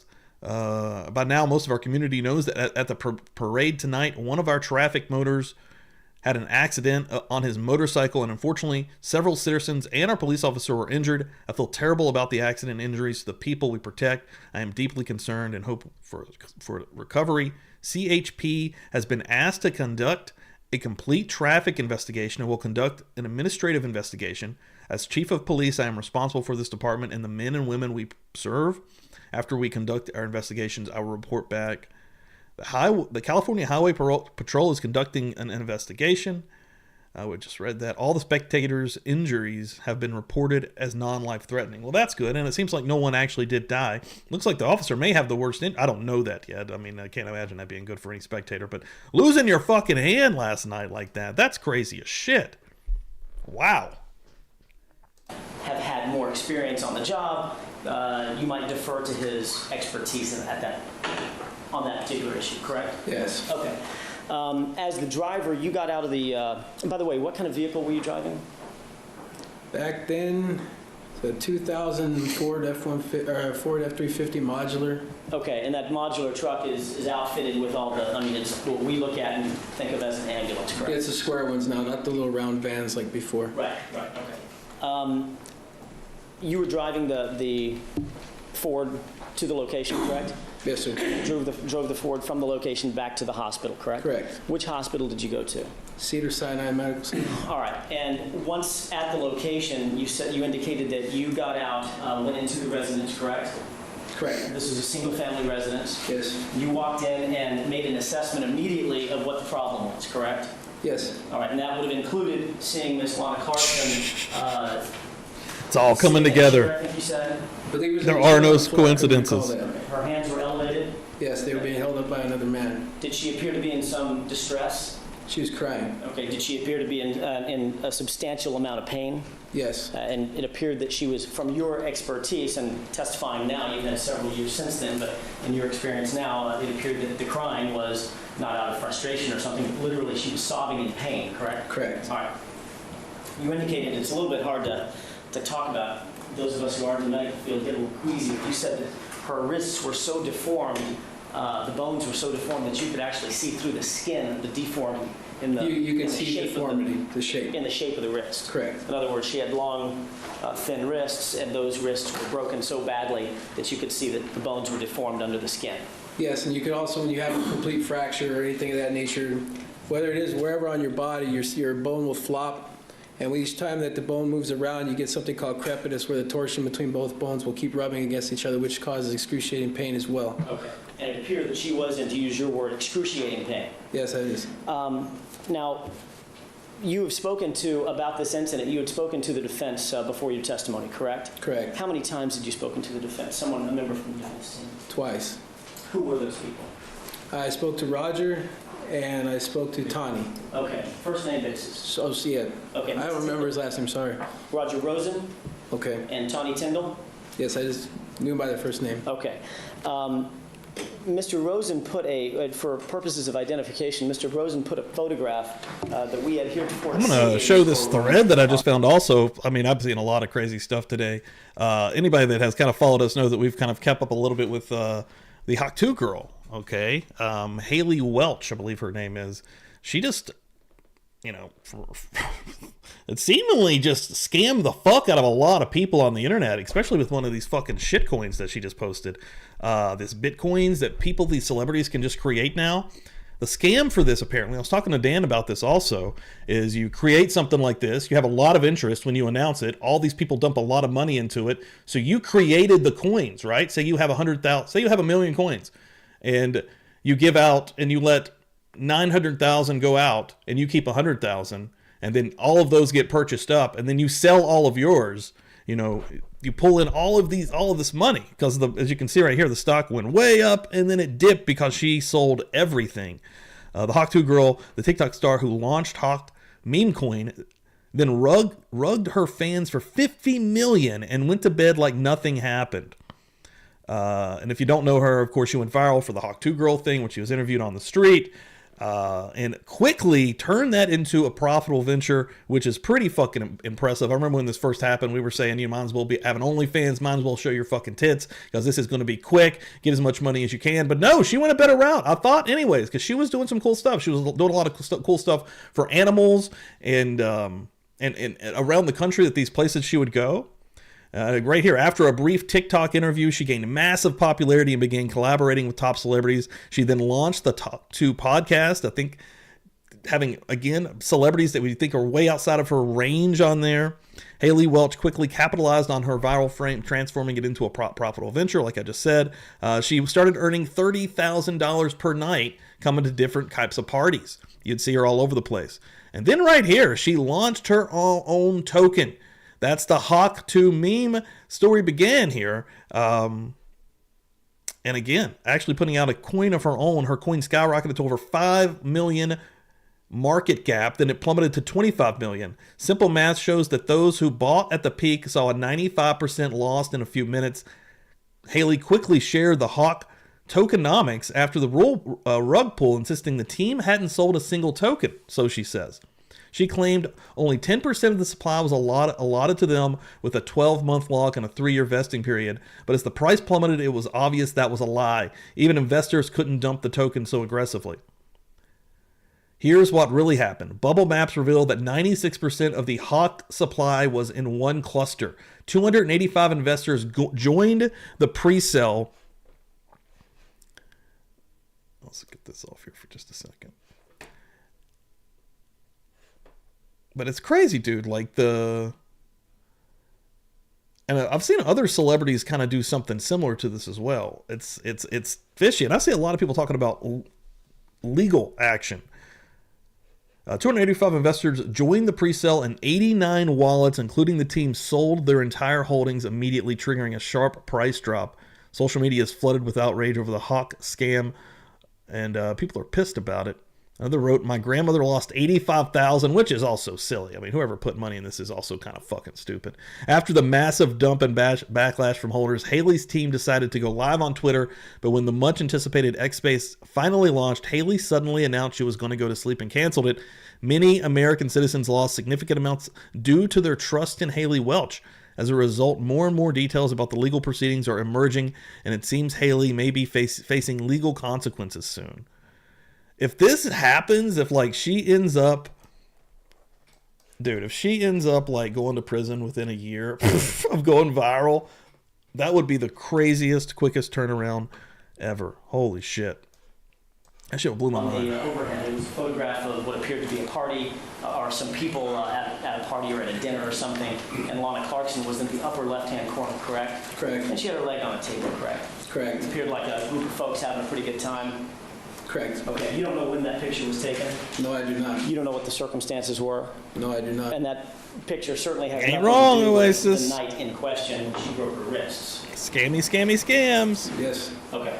How many other pictures did Mr. Rosen show you? Morning, Dixie. Came in for some That was the Alan only Jackson one, this and morning, the I first person see. to show it to me was Tawny. My mistake. I assumed something I shouldn't have assumed. So Tawny Tyndall was given that photograph to show you specifically, Yes. and she showed you no other photographs.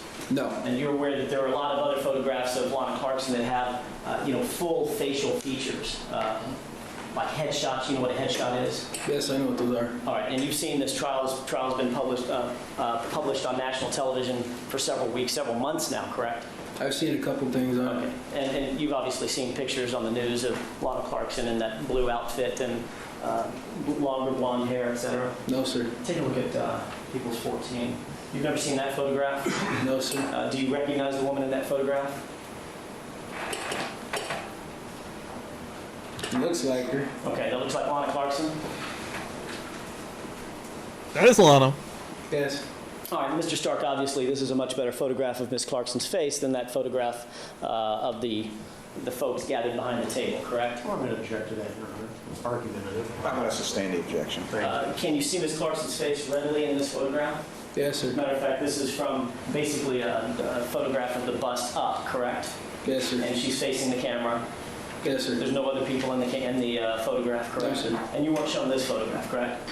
I was only shown one photograph, and I wasn't shown that photograph till after I had been talked to on the phone, where I told Tawny that I think I could help because I recalled that call. And Mr. Stark, Well, excuse me, Your Honor, he's cutting you off. He's answering. I'm cutting him off because it's not responsive to my question. It's going to I'm going to let him answer. Go ahead. Okay, because you're saying that basically it's just a photograph, that's all they showed me. I'm telling you right now that I was not shown the photograph until after I had talked to Tawny, and after we had talked about the 902 and everything. An hour and a half later, she finally showed me a photograph. She goes, "Do you recognize this woman?" Okay. And I go, "Yeah, that's her. That's the one that broke her wrist." And she goes, "Do you want to know what this is about?" I said, "I don't care what it's about." Objection. At this point, it's not responsive. All right, the latter part I'll strike. The jury's admonished, disregard it. You may ask another question. And Mr. Stark, there's no reason to get defensive. I'm just asking which photographs you were shown. That's argumentative. First of all, Mr. Rosen, change your tone. I'm sorry. Whoa, we get a little spicy. You know what? That's what I'm talking about. Judge it out hard. Change your fucking tone, Rosen. Sitting over there always acting like you got a stick up your fucking ass. Calm it down, bud. Yippee-ki-yay, motherfucker. Mr. Stark, all I'm asking you, it's very simple. All my question was how many photographs were you shown by either Ms. Tyndall or Mr. Rosen? One. Okay. And this was not one of them? No. Correct? Okay. I'm not asking you about when you were shown the photographs or what was explained to you. Okay. The only photograph that you were shown is of Lana Clarkson at what appeared to be a dinner gathering with some folks having fun, and her leg was up on the table. Correct. Correct? Correct. Okay. Were you aware that the defense had, as a matter of fact, in evidence when you were interviewed, plenty of these headshots that they could have showed you? No, I did not. Okay. With regard to the injury that Ms. Clarkson sustained, and getting back to that night that you actually went to the residence, you indicated on direct examination that the injury was so bad that you thought you would cry too. Why did you describe it? I mean, that's a very visual way of describing it. Why would you describe the injury in that particular manner? Well, the severe angulated fracture, I think anybody would cry. Because you got bones rubbing against each other, and you're going to be in pain. Okay.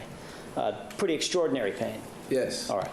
When you first approached, your main goal was to stabilize her wrists, correct? Correct. Did you place ice packs on her wrists? We put ice packs as well as we put the cardboard splints on her wrists. Okay, and that's to mainly immobilize the wrists, correct? Yes, so that with the movement of the fracture, they don't lacerate the radial artery or anything, and then they have a larger problem being cut vascular area. Were you able to do that?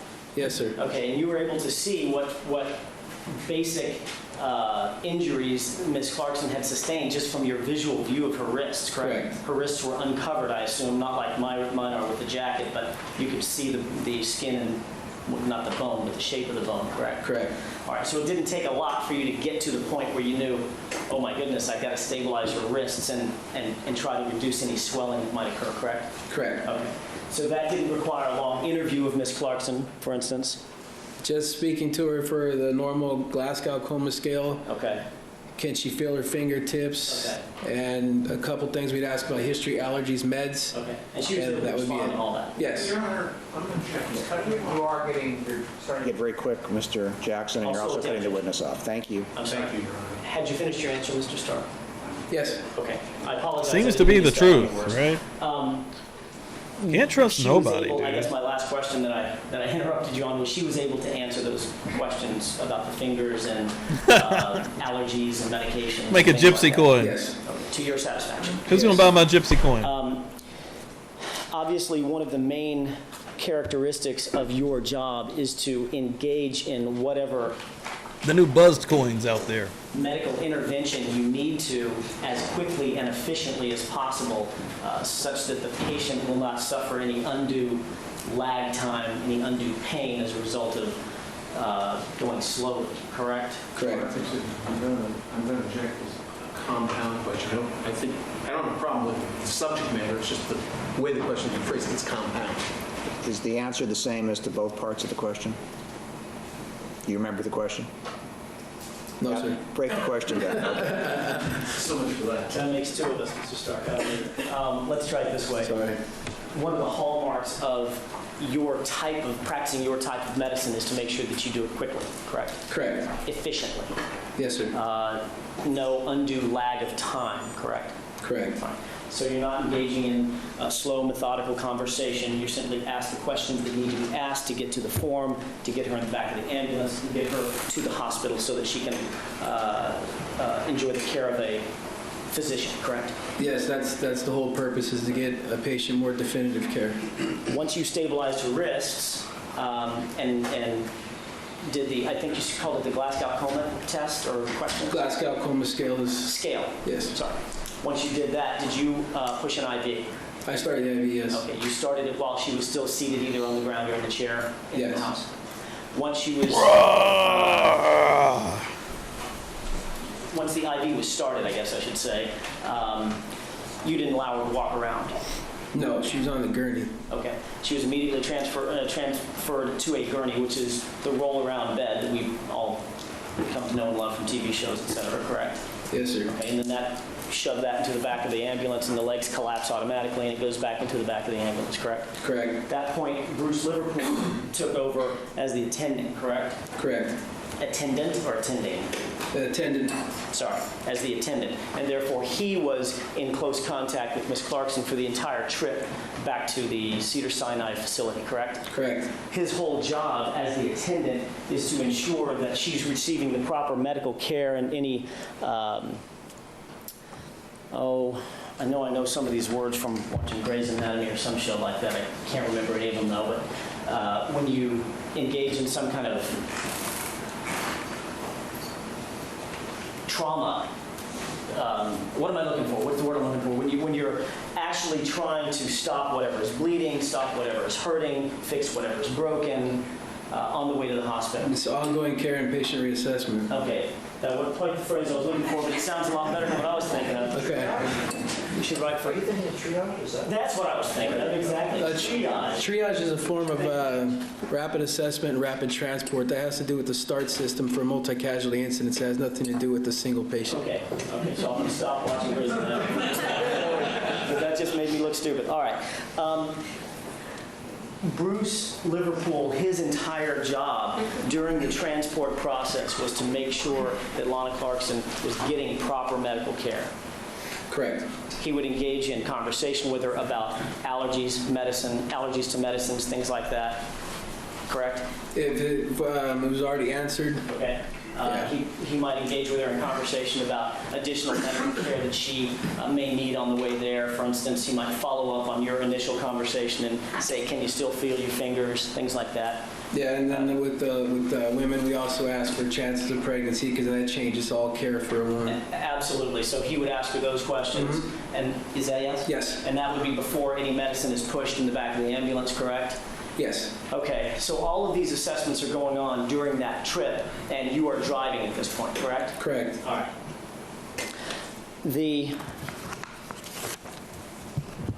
During the trip to the hospital, let's say in this particular case it's Cedars-Sinai, the hospital has to be notified that in fact someone's coming. Like, hey folks, get the emergency room ready, we've got a gunshot wound victim or someone with bilateral fractures on a wrist or a broken leg or something like that, correct? No. How is that done? How is the hospital notified?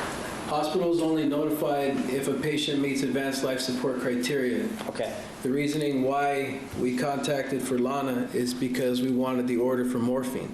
I see. Okay. Yeah. So there are two reasons to contact the hospital. One is to go ahead and push up a dose of morphine. Take an if you order of need the to, old and you have to morphine, get huh? hospital approval first. Yes. And I don't think I've ever had morphine. That year, yes, not Yes. anymore. Okay. And the second, back in 2001, was what you just said, advanced life support kind of stuff. Correct. All right. But in fact, the hospital was contacted in this case, correct? Yes, base hospital contact was made. And Bruce Liverpool was the one who made that contact. Yes. It's important in your job to make sure that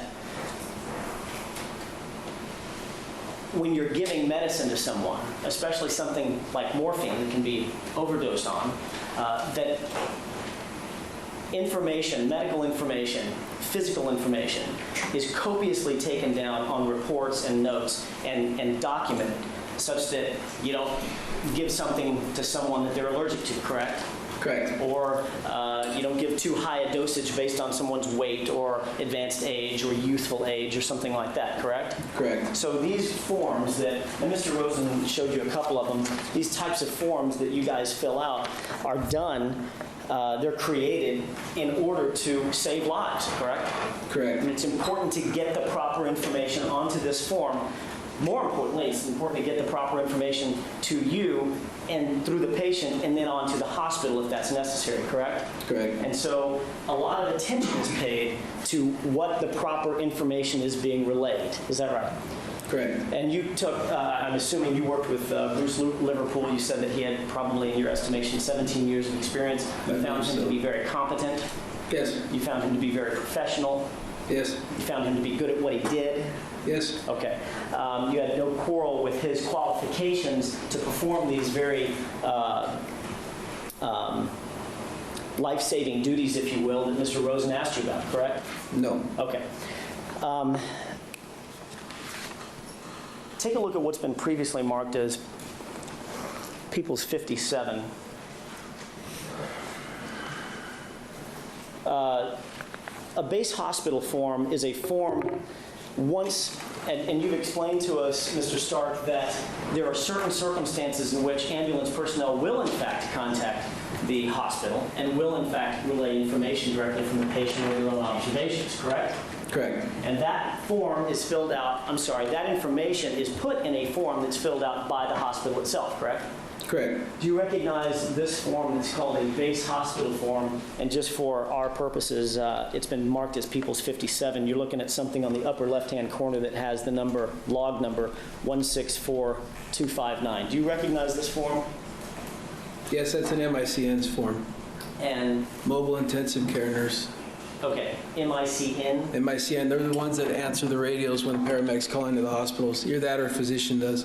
Where it indicates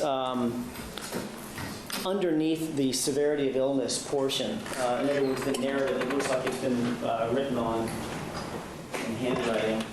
See the severity of illness portion? Yes. I'm interested in talking to you real quick about this portion of the narrative that is in handwriting. This information, in no small part, is placed on the form before the patient even arrives, correct? Correct. So Bruce, since you were driving, and Bruce was the more experienced person, well, Bruce happened to be the attendant at this particular time, he was providing information to the hospital, correct? Correct. And the information that he provided included fell on carpet while dancing, correct? Yes. Bilateral wrist deformities, good cap refill and something, I can't quite read that. PRO or PRG, something like that? Pre and post splitting. Okay. What does that mean? Bilateral wrist deformities, good cap refill. Bilateral means both sides. Okay. Wrist deformities, that's obvious. You've described that. And good capillary refill means that she has capillary refill less than 2 seconds. You test it by pushing on your fingernail bed. It goes white to red within less than 2. You have no delayed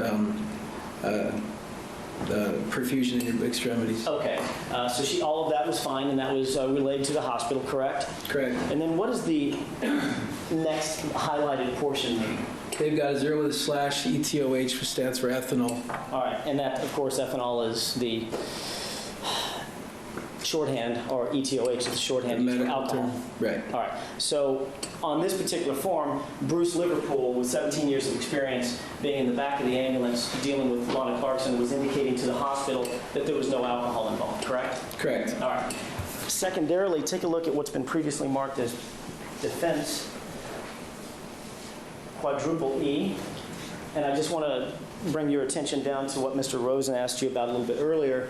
The lower left-hand corner, there is in fact a pre-marked box for alcohol, correct? Correct. And you had worked with this particular type of form in the past in your 13 months of experience, correct? Yes. And you had seen Bruce Liverpool work with this particular type of form in his experience as well, is that right? Yes. As a matter of fact, every time you pick up a patient, this kind of form is, to a certain degree, filled out, correct? Correct. And it's important, as I indicated before, to fill it out accurately, correct? Correct. To take copious notes about what you observe and what you're told by people around at a particular scene, correct? That's correct. And to make sure that you get as much accurate information to the caregivers as possible so they don't screw anything up, correct?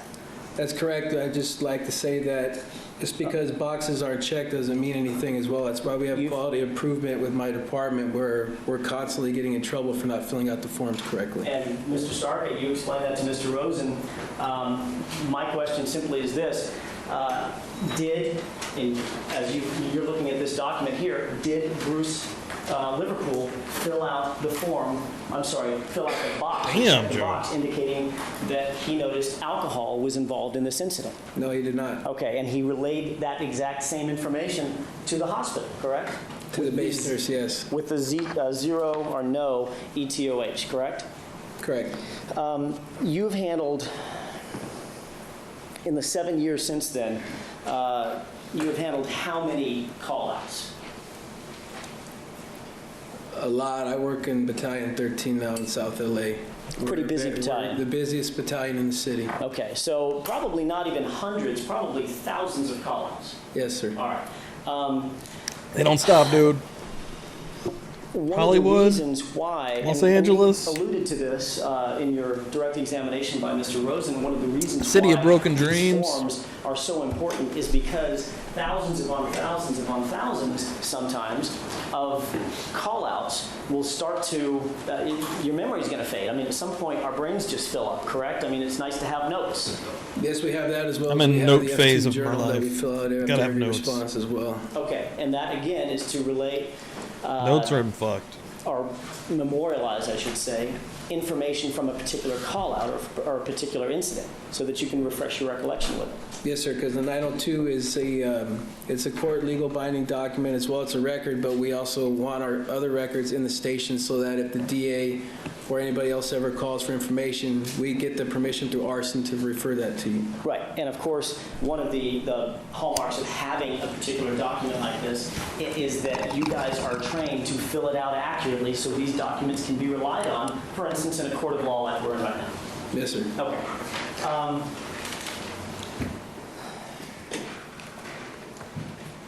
You indicated that Ms. Clarkson was alert and oriented, ×4, correct? Yes, sir. Okay. You also indicated that she was on a gurney and not walking around, correct? Yes, sir. So you didn't have a chance to observe her gait? Gait meaning how she walks. We had to walk her to the gurney. Okay. That was it. How far was the gurney from where you walked? We got it up close to her. Okay. And so if the gurney is as close as the cart is to me, maybe if I'm seated on the floor? Is that yes? Yeah, no, correct. Yeah. 4 or 5 feet? Yes. Okay, so I'm assuming with a couple of bilateral fractures and that kind of devastating injury, you nice gentlemen were helping her as much as possible, yes. correct?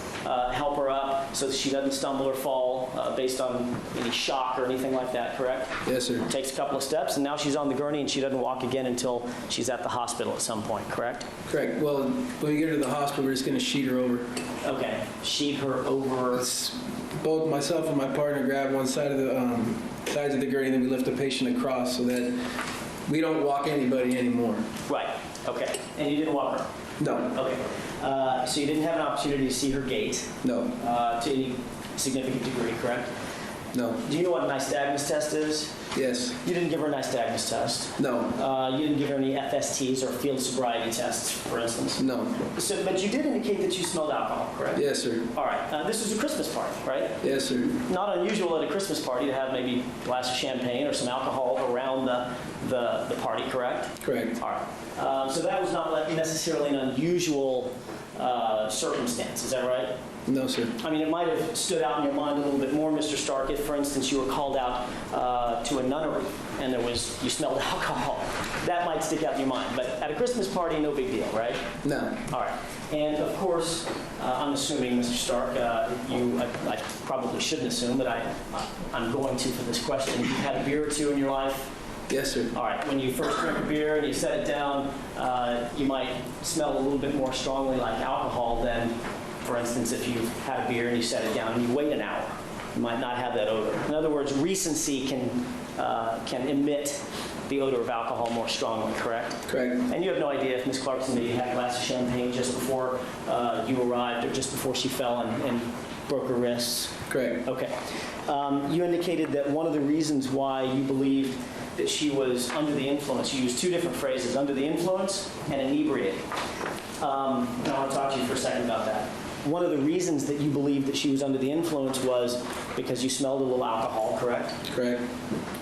One of the reasons that you believe she was under the influence is because you heard that her speech was a little slurred, correct? Correct. Right. You indicated that she had suffered such an extreme injury that she was crying, almost sobbing, about the pain that she was in, correct? Yes, sir. As she was answering your questions, Mr. Stark, she was still crying, correct? Yes, sir. You had never had any contact with Ms. Clarkson before this particular night, on December 24th, the late hours of December 24th, 2001. Is that right? That's correct. You don't know what her normal speech pattern was, correct? Correct. You didn't know if she talked like me, or if she spoke really slow, like I'm doing now, or if she spoke really fast, like I am now, correct? Correct. All right. So there was no speech pattern that you had to relate Ms. Clarkson's, I'm going to use the word speech pattern again.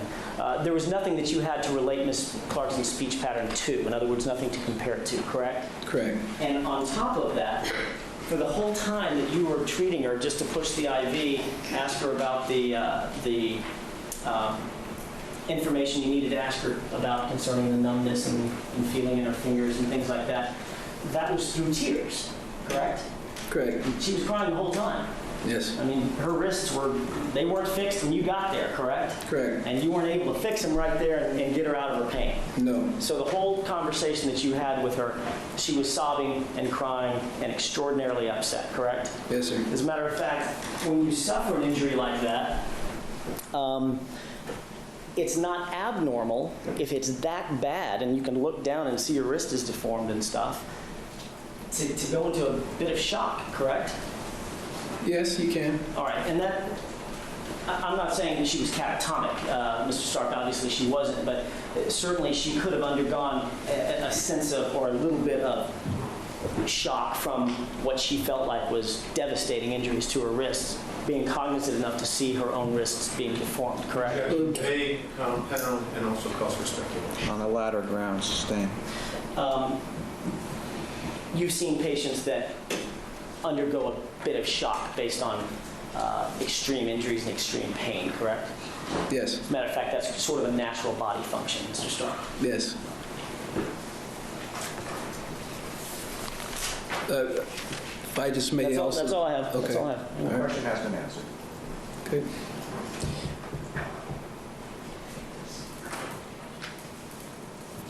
With regard to the this is just one kind of last point. With regard to the dosage or the milligrams that were given of MS of morphine, you indicated on direct examination, I want to make sure that I'm clear about this, she was given 4, 4, and 2, which is a total of 10, kind of progressively, correct? Correct. In other words, one after another. You don't want to just jam 10 milligrams of morphine in someone's IV, correct? Correct. The dose is 2 to 10, IV push to a max of 20. Okay. You have to titrate. And the whole time, Bruce was doing this. Bruce Liverpool was doing this, not you, correct? Yes, sir. And you found no problem in your review of the medical records that she received 10 milligrams. That's sort of a normal, proper dosage to try and get her some relief from those extraordinary injuries, correct? Correct. Okay, that's all I have. Thank you, Your Honor. Thank you.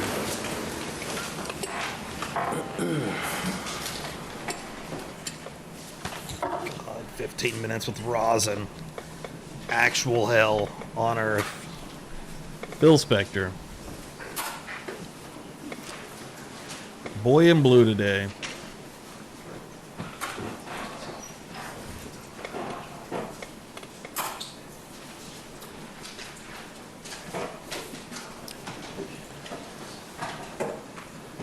I thought you were going to be a short witness. So did I. We were both wrong. Okay. Mr. Stark, a few questions, sir. Mr. Jackson asked you about the fact that this occurred back in 2001. You recall that? Yes, sir. And that was your recollection, December of 2001, correct? Yes, sir. Okay. And you didn't make any notes of this, did you? No, sir. Okay. You didn't enter it into your own personal log or diary, is that right? That's correct. Okay. But the bottom line on it is, you remember this very well, don't you? Yes, sir. Tell the jury why you remember this so well. I remember this because it was being new on the department. I'd never been to Hollywood, you know, and we went on a lot of famous people while I was stationed at 27s. And the main thing that stood out was the 2 broken wrists, like I testified earlier, you know, and I hadn't seen something like that ever in my life. And when I was first contacted about this case, I didn't know who the person was or anything. They just asked, did you ever transport a woman with 2 broken wrists? And I said, you know what, I think I can help you. I remember that call. And then I was informed that they wanted me to speak to the defense attorneys. It was the first double breaking wrist call I'd ever had in my career. I'm going to remember that. We're going to get to the meeting that you had with our investigator, Ms. Tyndall, in a moment. But I want to ask you this. You remember the injuries? Yes, sir. You remember the location in the Hollywood Hills? Yes, sir. You remember the IV that you put in that day? Yes, sir. You remember the medication that you pushed into her? That what Bruce did, yes. Do you remember her slurred speech, her slurred words? Yes, sir. Do you remember the odor of alcohol? Yes, sir. Do you remember her being inebriated? Yes, sir. Is that clear in your mind? Yes, sir. Do you need some notes or personal diary or log to remember that? No, sir.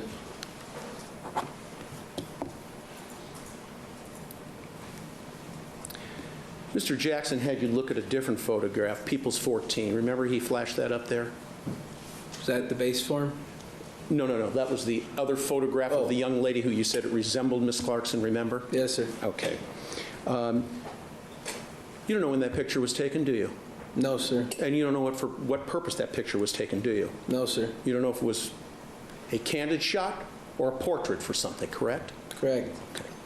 Just like you had no idea the picture that Ms. Tyndall showed you, which I showed you on the screen, correct? Correct. All right. You were just asked to look at a photo, right? Correct. And I think when Ms. Tyndall showed you that photo, you immediately picked out Miss Clarkson, right? Yes, sir. Okay. Like, this isn't even from the scene when she died. Now, like, let's talk about this meeting that you had with Ms. Tyndall. what's happening? You spoke with her for about an hour and a half before that photograph even came out, correct? Correct. And when I say that photograph, Your Honor, so we keep the record clear, that was Defense Exhibit, yikes, I guess we're Septuple L. Thank you so much. Okay. Septuple L. So you had already spoken with her for an hour and a half before she even showed you that photo, correct? Yes, sir. All right. When you spoke with Ms. Tyndall, did you know that your conversation with her had anything to do with Philip Spector and this case here in this courtroom? No, sir. Okay. Have you been following this case every minute of every day in your free time? Just little bits and pieces here and there? This is what I've seen on TV occasional, and then I'll just change the channel. So you had no knowledge this had anything to do. All right, since we're looking at nightmare fuel, I'm going to add a little bit more to it because this testimony and all of the questions are actually killing my soul. So we're going to take just another little break here because I've got something incredibly interesting that I found on X, and this is craziness. Are you ready for this, folks? Holy shit. First of all, check out the hand crank on this bad boy. Chainsaws were originally invented to help with childbirth, not cutting wood. The chainsaws were used to aid in childbirth by cutting through the pelvis of mothers who had difficulty delivering. This procedure was often performed on fully conscious mothers without anesthesia. Look at this fucking thing. Look at this hand crank. Are you fucking kidding me, dude? What the fuck? Oh my God. Dude, when you think about all of the things not even that long ago folks had to go through without anesthesia, it is crazy. Think about pain and how it like really controls all of our lives. Like this, it's so trippy. Holy fuck. All right, just a quick little break from old Phil Fuckface. Do with Phil Spector when you spoke with Miss Tyndall? No, sir, I did not. Jesus. Now, Mr. Jackson asked you the question about whether or not base hospital contact was made, and you said it was. Is that right? Correct. Explain to the jury why it was made in this case with Miss Clarkson. Base hospital contact was made because at that time our department did not have standing field treatment protocols for a narcotic called morphine. We had to get a base hospital order for that. So we called, we asked the receiving facility, may we get the order for morphine for pain? They'll tell you 2 to 10 milligrams IV push, titrate to effect to a max of 20. And that's what we got the order for so that we could treat her for her pain. Okay. Sudi, can we have People's 57? Jen, do you have 57? Okay, Sudi, may I have that up there, please? Court's indulgence for a moment here, please. Thank you.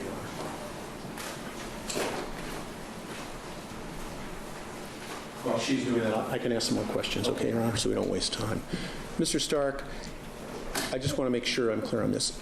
Could you explain again your testimony regarding why the box that says ETOH may or may not be checked, even if a particular patient does show signs of inebriation and alcohol consumption? Your Honor, this has been asked and answered. But it was raised on cross. I'll allow the defense to go back into it and redirect. You may. Thank you, Your Honor. It could be up to the paramedic if he would like to check that, or it can be due to the fact that some paramedics on the job won't check the box unless it has to do with driving. Was the person involved in a car accident, what whether it be a up? DUI, then we'd have a PD unit section filled out on the form as well. And then half the time with our department, it's just plain mistake. They didn't check the box. That's why we're always getting our forms sent back to us in certain aspects when they recheck them, and then they give you a notice to improve. You need to start getting up on this and make sure that your documentation is correct. Because with every document that's not filled out correctly, it puts the city of Los Angeles in liability. Very good. Taking a look at what's been previously marked as People's 57 and the exhibit that Mr. Jackson spent some time talking to you about. Sir, that's not your form, is it? No, that's a nurse's writing. When you say the nurse's writing, what nurse where? That'd be a nurse receiving at, I'd have to see the 902 to see if he called Cedars directly or if he called Hollywood Presbyterian, because Hollywood Presbyterian was 27's base when I worked there. Okay. I guess really what I'm getting at, this is not a form that Bruce filled out, is it? No, that's a nurse. And it's not a form you filled out? That's not a form I filled out either. It's a form filled out by a nurse, male or female, we don't know. Correct. Who took information from Bruce. Correct. All right.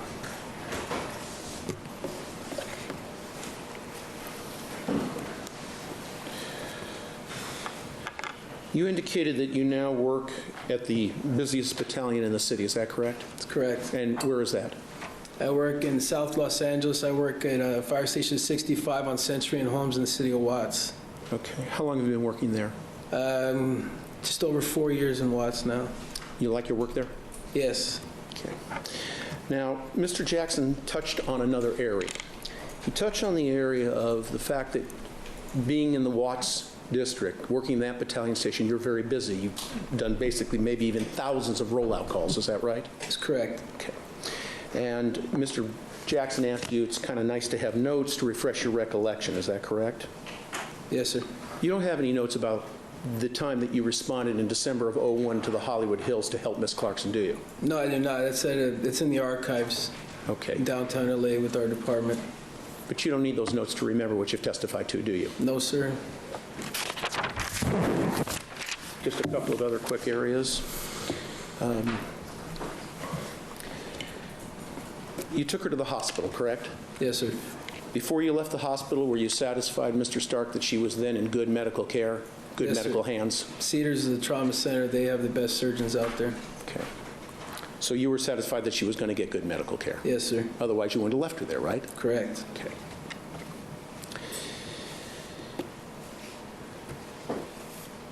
Mr. Jackson also touched on the two other areas. He asked, was she sobbing, and you said yes, and the fact you had no former contact with her. That was your very first time, correct? Correct. So you really didn't have a yardstick or a template, so to speak, against which to measure her voice patterns, correct?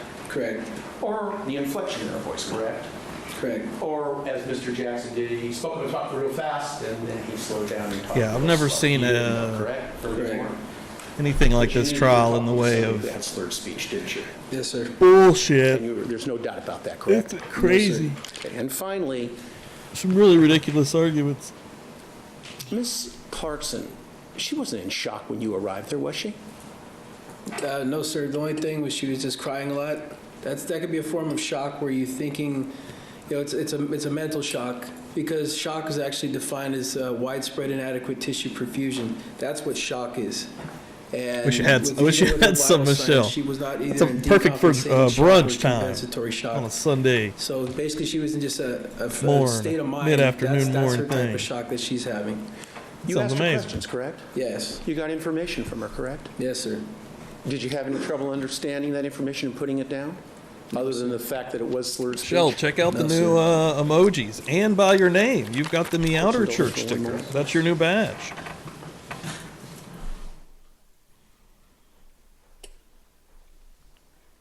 Phil, gonna give. I thought he was gonna yawn.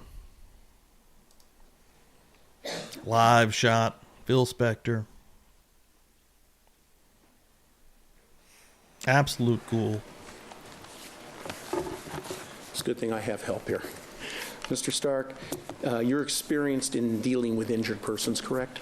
Yes, sir. And you can tell the difference between an injured person and somebody who's under the influence, correct? Yes, sir. And somebody who is injured and not under the influence? Yes, sir. Okay, and you have no doubt that she was under the influence? Yes, sir. Thank you. I have nothing further. Thank you. Cross? Just one quick point. I guess just to point out, you indicated, you're not suggesting to this jury that she was blitzed or drunk out of her mind, correct? No, she's under the influence, that's all. Okay, when you say under the influence, that may have a particular definition in your mind. You're not saying that she was stumbling drunk. Yeah, I'm saying she's under the influence to the point where I'm not saying she's staggering down the hallway, falling down, or anything like that. No. Right. Or she was not understandable, or her speech was so slurred that you No, couldn't she was still understand. understandable. Okay, so, and you're basing that, just once again, you're basing that on two things, if I understand your testimony correctly. Her speech pattern, and you smelled alcohol. And my patient assessment and experience. Okay, but your patient assessment and your experience is based on the fact that you smelled alcohol? Yes. And her speech pattern? Yes. Thank you, that's all. Thank you. Redirect.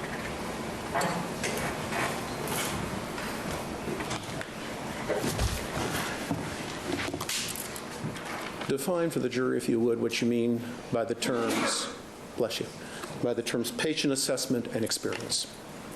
Patient assessment is basically it's the ongoing from the first time you get on scene to the point you transfer of care or leave. Your patient assessment is constantly going on. You're taking everything that you see with a patient into facts, because with a lot of people, sure, everybody knows they have family members. When they go to the hospital, as soon as they get in the back of the ambulance, they look okay, but then by the time we get people to the hospital, some of them are almost dead. The patient assessment has to constantly be done throughout patient care until you transfer care, or else we are held negligent and liable for not doing the correct job. And patient assessment is vital signs every 5 to 10 minutes. We don't just get in the back of the rig, kick our legs up, and, all right, drive me 30 minutes to the hospital. It don't work that way. And by experience, when Mr. Jackson asked you that question, am I correct in assuming you meant your training and experience as a firefighter and as a paramedic at that time? Yes, that and just the fact that I've been doing this almost my whole life, And fresh out of high school. And also your common sense experience that you learned by living as a human being, correct?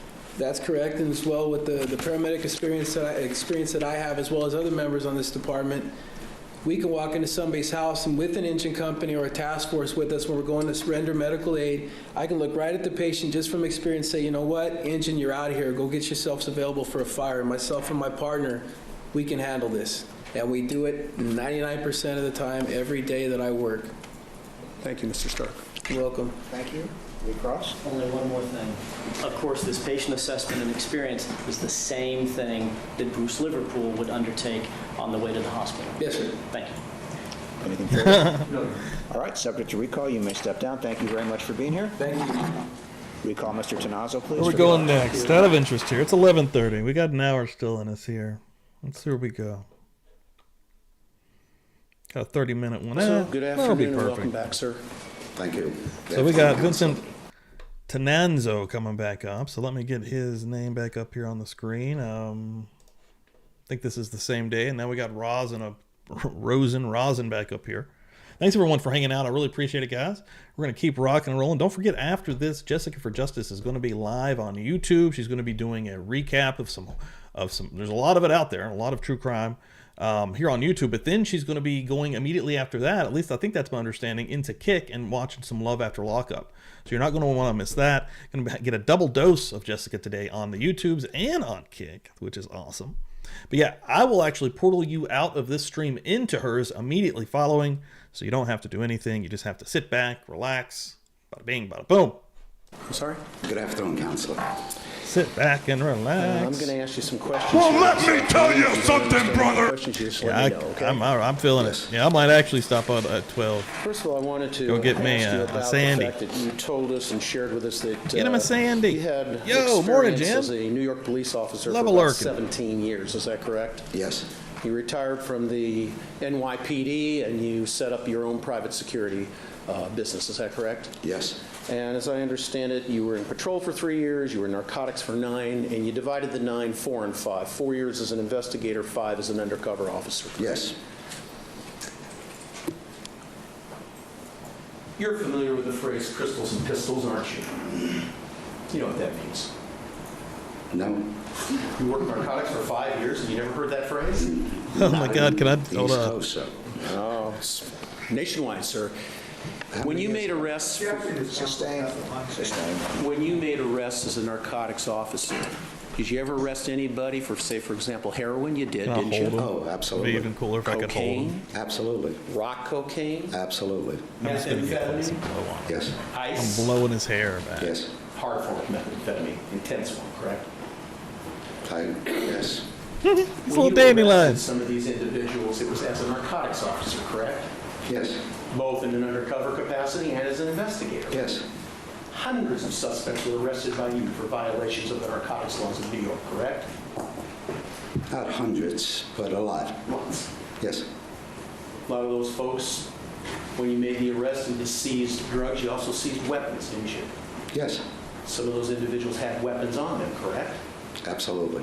And in Go none back of to the those part when he said he instances wanted to was kill there all the employment, cunts. was there? Remember that It was part? basically you Said that working a drug earlier? No. investigation as a law enforcement officer, correct? Yes. And when you went to court on some of those cases, didn't you? Yes. And you testified, right? Yes. And you testified about the drugs, right? Yes. And you testified about the guns, right? Yes. And in each and every one of those instances, there was no complaint. It was just what you saw, correct? No, that's not correct. In many of the instances, Definitely that's could. what happened, isn't it? Oh shit. Oh God. I'm naked. 50%. Okay, so 50% of the cases you went to court for on drug cases You gotta get behind and them. testified where there were guns and drugs, there was no complaint. That's what you just said, correct? Yes. Okay. By the way, it is against the law in New York City to carry a concealed weapon without a permit, isn't it? Yes. As I understand your testimony, you told us that the first instance, Hey, buddy. the first Hey, instance, bud. and by the way, you're Hey, not I can't see up there. clear as to Hey. when that was. We're partying. Hey, bud. It could have been Hey, buddy. Hey, pal. Hey, buddy. I can't see.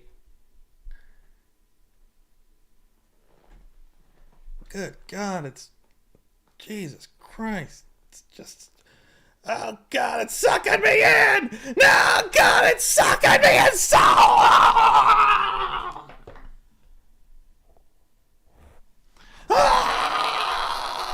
In 94, 95, 93, 92, maybe even earlier, correct? I don't think earlier, but in that time frame, yes, Counsel. Early to mid-90s. Is that a fair statement? Fair statement. In the first instance that you testified to here this morning, you said you were concerned that Phil Spector was armed because you had received a call, get up here, Vinny, right away. Phil Spector pulled a gun, right? Yes. So when you got into the tiny little elevator, go down the 7 floors, it was very easy for you to get close to him, wasn't it? Oh, yes. And you did get close to him, didn't you? Yes, I did. And you felt something and you put your hand on something, didn't you? Yes. You put your hand on his coat, correct? Yes. And beneath his coat, you felt something, correct? Yes. You felt the butt of a gun, correct? Yes. A handgun, is that right? Yes. And based on years of experience as an officer with New York PD, there was no doubt in your mind that that was a weapon, a firearm, correct? That's correct. You stayed with Mr. Spector, and I believe Ms. Melvin, in the elevator on the way down, correct? Yes. Plus, you got out of the elevator, correct? Yes. You entered the lobby of the residence, correct? Yes. You took Mr. Spector out to the limo and you put him in the limo and you went and you sat in the limo with him, correct? Yes. You asked the limo driver to go back in, That would be get funny. a keyboard, come back out. He came back out, he put the keyboard Need away. some props. The limo driver got back in, you stepped out of the limo and off it went, correct? Absolutely.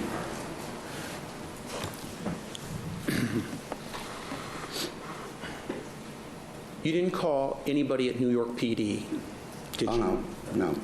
You did not detain. You know what I mean by detain? You know what a detention is. Yes. You're an ex-officer. You did not detain Mr. Spector, did you? No. Did you, at some point, as a former police officer, knowing that it is absolutely against the law to carry a concealed weapon in New York City, take the gun away from Mr. Spector? I didn't know if it was legal or not. Did you take the gun away from Mr. Spector? No, I didn't know if he had a legal permit or not. He tried to show you a permit in the limo, didn't he? Absolutely. And you took the permit and you discarded it on the seat, correct? Yes, I did. You never looked at it, did you? I had other things on my mind, Counselor. You didn't look at it, did you? I glanced, but it wasn't important to me. It wasn't important to you? No, not at that moment. He told you it was a permit, correct? Yes, he said it was a permit. Gun permit, correct? Yes. You didn't read it, did you? Oh my God. Not at that time. It wasn't important to me. Rosin, get to the fucking point. You tossed it aside, didn't you? Yes, I did. Jesus, So fuck. as far as you knew, it could have Hate been a this piece man's of paper, voice it could have been a menu and to a tone. restaurant, right? No. But you didn't know what the contents of it were because you didn't read it, right? I didn't read it, but when it was passed to me, there was a photo on it, and it looked official. I just took it and dumped it. That wasn't my concern. I put it on a seat. I had other things on my mind at that moment. Mr. Tenazzo, you didn't call New York PD, correct? No, I did not. You didn't detain Mr. Spector, correct? No, I did You not. didn't take the gun away from him, correct? No, I did not. All right.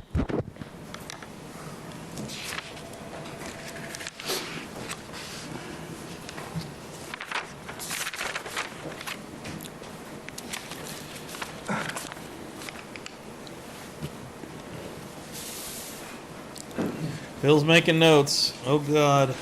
Did you ever make any notes? Oh God, it's in my head. About this first Christmas incident? No, I didn't make any notes whatsoever. Did you ever make any notes about the second Christmas incident? Did you ever report the Christmas incident to Miss Rivers? Me personally, no.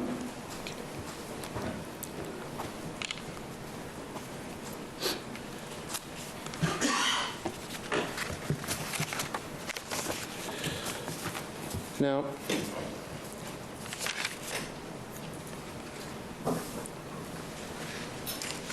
As I understand your testimony,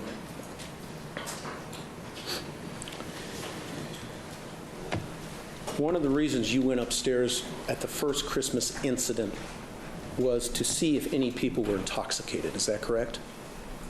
Yes. Okay. One of the reasons, yes. All right. And then you told us what happened, or what's allegedly what happened regarding Mr. Spector. Is that correct? Yes. As you sit here today, you cannot state that Mr. Spector was intoxicated. Isn't that true? Absolutely, I can't.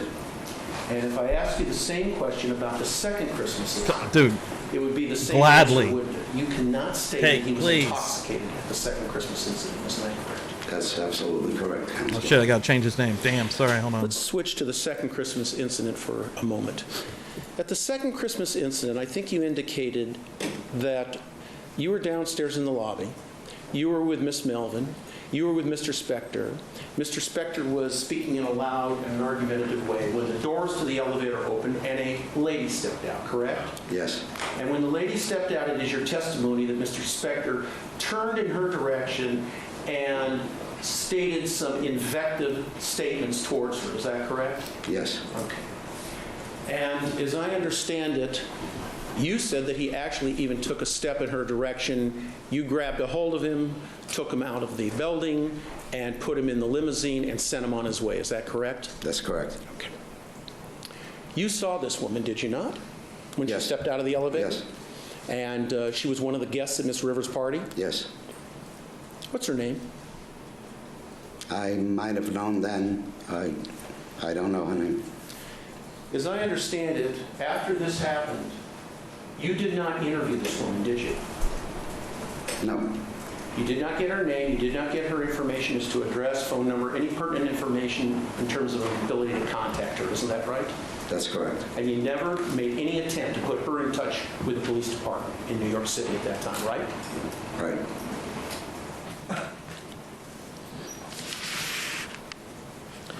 Now, you indicated, after you were told to get up there, that you had a weapon on you, is that right? Yes. And you told Mr. Dixon you unholstered that weapon, correct? Yes. And you emphasized that the reason you unholstered it was to place it in your pocket, is that correct? That's one of the reasons, yes. Okay.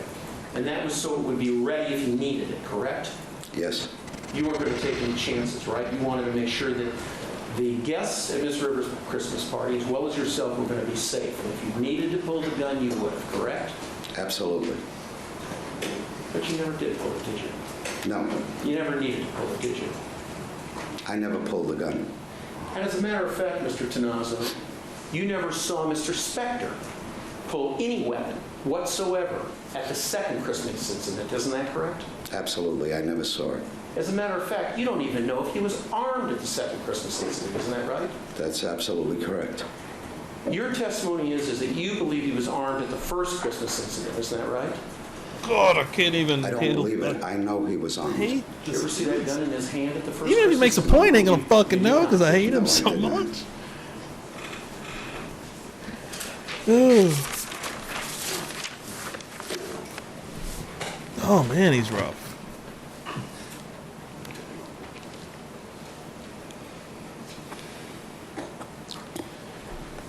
Now, Mr. Tanazo, are you familiar with New York City's Sullivan Law, which is a law prohibiting people from carrying concealed handguns without a permit? I'm familiar with the New York State Penal Code, which contains sections of people Of the Sullivan decision? well, of carrying a concealed weapon. Okay. And you're familiar with the section which says that it is against state law to carry a concealed weapon in the state of New York unless you are permitted, correct? Yes. Getting hungry now. And it's your testimony here today Oi. that Mr. Spector presented you with something, but you don't know what it was, even though it had his picture on it. So you can't tell us whether that was a permit or it wasn't a permit, correct? You just don't know. It looked like a permit. He told me it was a permit. I didn't look at it. Like I said, I had other things on my mind at that time. Well, you told Mr. Mr. Dixon on direct that you didn't know what it was. It was handed to you, you discarded it immediately. Now I'm asking you, you don't know whether it was a permit or not. You just said seconds ago that it was a permit. That's So what I was is it? told. That's what you were told. Yeah. Okay. You were told by Mr. Spector that it was a permit, correct? Yes. But you don't know from your own knowledge whether or not it was a permit, correct? I looked at it, no, I just discarded it. Okay. Now, you demonstrated for Mr. Dixon that you stood up and you showed that Mr. Spector's hand, according to your testimony, was going back. Is that correct? Yes. Back towards the pocket area, correct? Yes. Do you recall being interviewed by Detective Tomlin on the phone on January 31st of 07? Yes. Do you remember him asking you questions in that area and you answering them? Yes. Do you remember telling him that Mr. Spector's hand was going towards the waist area, not towards the pocket? I might have said the waist, the pocket, same direction. All right, but I'm asking you this. Did you use the word pocket or the word waist when you talked to Mr. Tomlin? You used the word waist, not pocket, correct? If I said it, I said it. Okay, so you don't disagree with that? If you tell me that's my testimony, I agree with you, Counselor. Okay. You didn't inspect the badge that he showed you either, did you? No. He told you he was a auxiliary deputy sheriff from North Carolina, but you didn't look at it, right? He said he was a sheriff, but you see, you could tell it's a badge, but I didn't look at it for any reason. All right. Now, I think you indicated that Mr. Spector was making statements, correct? Yes. And he was making these statements at this particular lady, is that correct? I'm sorry? He was making statements at a particular lady. Let me back up and ask it this way. Let's talk about the first incident, okay? The very first incident. It is your testimony that once Mr. Spector and you got downstairs, you got into the limo, correct? Yes. While in the limo, he was making statements, correct? Yes. And he was making statements about this woman, correct? Which woman? The woman? Some woman that was at the party, correct? There were a lot of women at the party. Which woman? The woman he pulled the gun on? I don't know who you're talking about. You don't know that he pulled a gun on a woman, do you? Oh, I do. No, you don't. You didn't. You just. He doesn't want that part in, does he? The question is getting argumentative. Thank you. You never saw Mr. Spector with a gun in his hand, did you? Oh, no. Okay. You received a phone call, correct? Yes. You weren't present when you got that phone call up in the apartment. You were down. Oh, no. I never witnessed it. You were downstairs in the lobby, correct? Yes. So all you know is what somebody told you, correct? Yes. All right. Now, let's talk about But this I'm first sure an incident. investigation led him to believe that Phil had a gun. Also, when he got there, he showed him the gun. I don't know. Call me crazy, Rosin. He showed you a badge. He showed you a document. You're in there in the limo with him, and he's talking to you, correct? Yes. All right. And at that That's time, full of shit. Ask me. You indicated that he was making statements, correct? Yes. All right. Full of shit. And you were talking to him, correct? Yes. And you were telling him to calm down, correct? Yes, I guess. You told him that the keyboard was coming, correct? Yes. You told him that he should go home or wherever else he was headed to, correct? Yes. And I think you testified that Mr. Spector was still, in a loud voice, making statements. He was swearing, correct? Yes. All right. You looked at him while you were sitting in the limo listening to this, and you thought nothing of it. Isn't that true? When you say nothing of it, what do you mean? What do you mean? When you spoke with Detective Tomlin, yes, on January 31st in the year 2007, this year here, you told him that you thought nothing. You looked at Mr. Spector and you thought nothing of it about what he was saying. His, as you've described it, his alleged ranting and ravings. Yes. As far as you were concerned, it was just a fucking guy ranting and raving, correct? That's what you told. Out of context, but yes. Well, that's what you told Tomlin. Out of context, yes. Well, when you say out of context, would you like to see it? It's right here in the transcript of the tape conversation you had with him. I saw it. Okay, and that's what you told him, right? Yes. You thought it was the ranting and raving of some fucking guy. That's what you said, Spicy right? in here.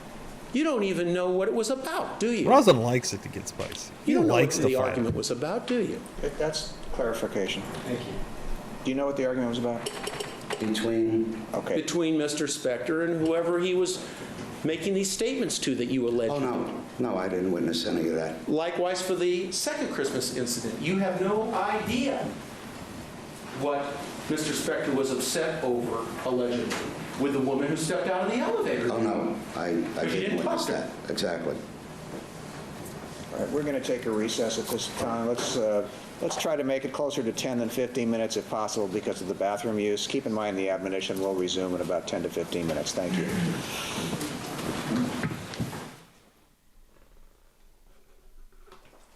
We've still got a little while to go. Where All right, all the parties, jurors, alternates, and the witness are present. You may resume. Thank you.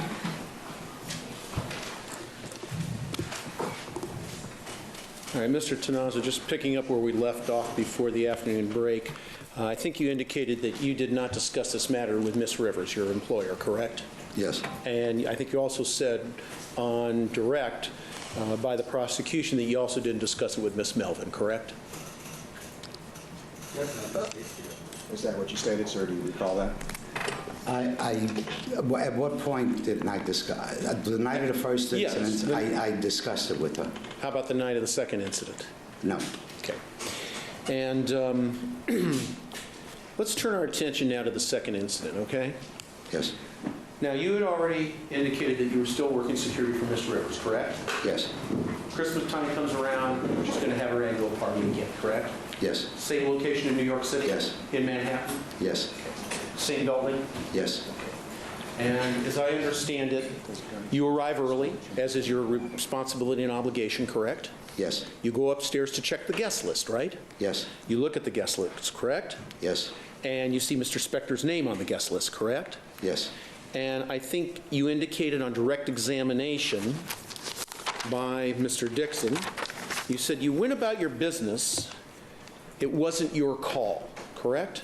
Isn't that what you testified to? Yes. Okay. In fact, you thought to yourself a little more than that, didn't you? What you thought to yourself was, oh no, here we go again. In fact, you said, I go, oh, fuck, batter up, correct? Yes, I might even said more. Okay. Be honest with you. Okay. You were concerned, right, Mr. Tanaka? Okay. All right. Fucking rosin, bro. And Oh, this he was might be because the of what biggest. you have told us allegedly occurred in the first Oh, he's such an instance. asshole, bro. You can just And you feel thought- his energy, and it's bad. I don't want a repeat of what happened last time, correct? Basically, yes. You come back downstairs to the lobby, guests start to arrive, correct? Yes. One of the guests who arrives is who? Mr. Spector, correct? Yes. And when Mr. Spector arrives, you had already checked the guest list. You recognized him from the year before, correct? Yes. You knew what he looked like. You had no trouble whatsoever recognizing him, correct? Oh, no trouble, no. And you decided to let him go upstairs to the party, right? Yes. And he went upstairs to the party, correct? Yes. And I think you indicated he was upstairs at the party for about an hour or so. You don't know exactly how long, but somewhere around an hour, maybe a little more, a little less, when all of a sudden the elevator doors in the lobby open and Miss Melvin and Mr. Spector exit, correct? Yes. And there's an argument going on between the two of them, right? Yes. Okay. And Mr. Spector, according to you, is again making these statements. Is that right? Yes. Now, between the time that you let him go upstairs to the apartment for the party and the time that you saw him arrive back down and exit the elevator with Miss Melvin, that entire time you were not in his presence. Is that correct? That's correct. You feel relatively certain that during that time he was up at the party, correct? Yes. You know that because you were down in the lobby and you didn't see him leave, correct? Yes. Other guests were up at the party, correct? Yes. Other individuals, correct? Yes. All right. So, as I understand it, when he entered the door, the front door of the lobby, you saw him, you knew he was on the guest list, he went into the elevator and up he went, correct? Yes. With the knowledge that you have told us here this afternoon and this morning that you had, that somebody had told you that Mr. Spector had pulled a gun, Vinny, get up here. Phil's pulled a gun on someone. It can be really brutal to show. With the information that This you is had quite the in a trial. small, tiny. We are 100% confined committed. little We have to be in this far, but gently fuck, bumped it's against brutal. him. You moved your hand onto his coat. You felt the butt of a handgun. You actually, before you went up and unholstered your own gun and moved it for ready access. With all of that information, did you search Mr. Spector before he went into the elevator at the second Christmas party before he went upstairs? You didn't, did you? No. You didn't ask Mr. Spector whether or not he had... Yo, morning, Ember. Hey, your stickers are out, Ember. I sent out a bunch of stickers last week. You were not the only one working security. You were head of security for Miss Rivers, correct? You're having a good weekend. At what instance? At the second Christmas party. I was the only one working security. Okay.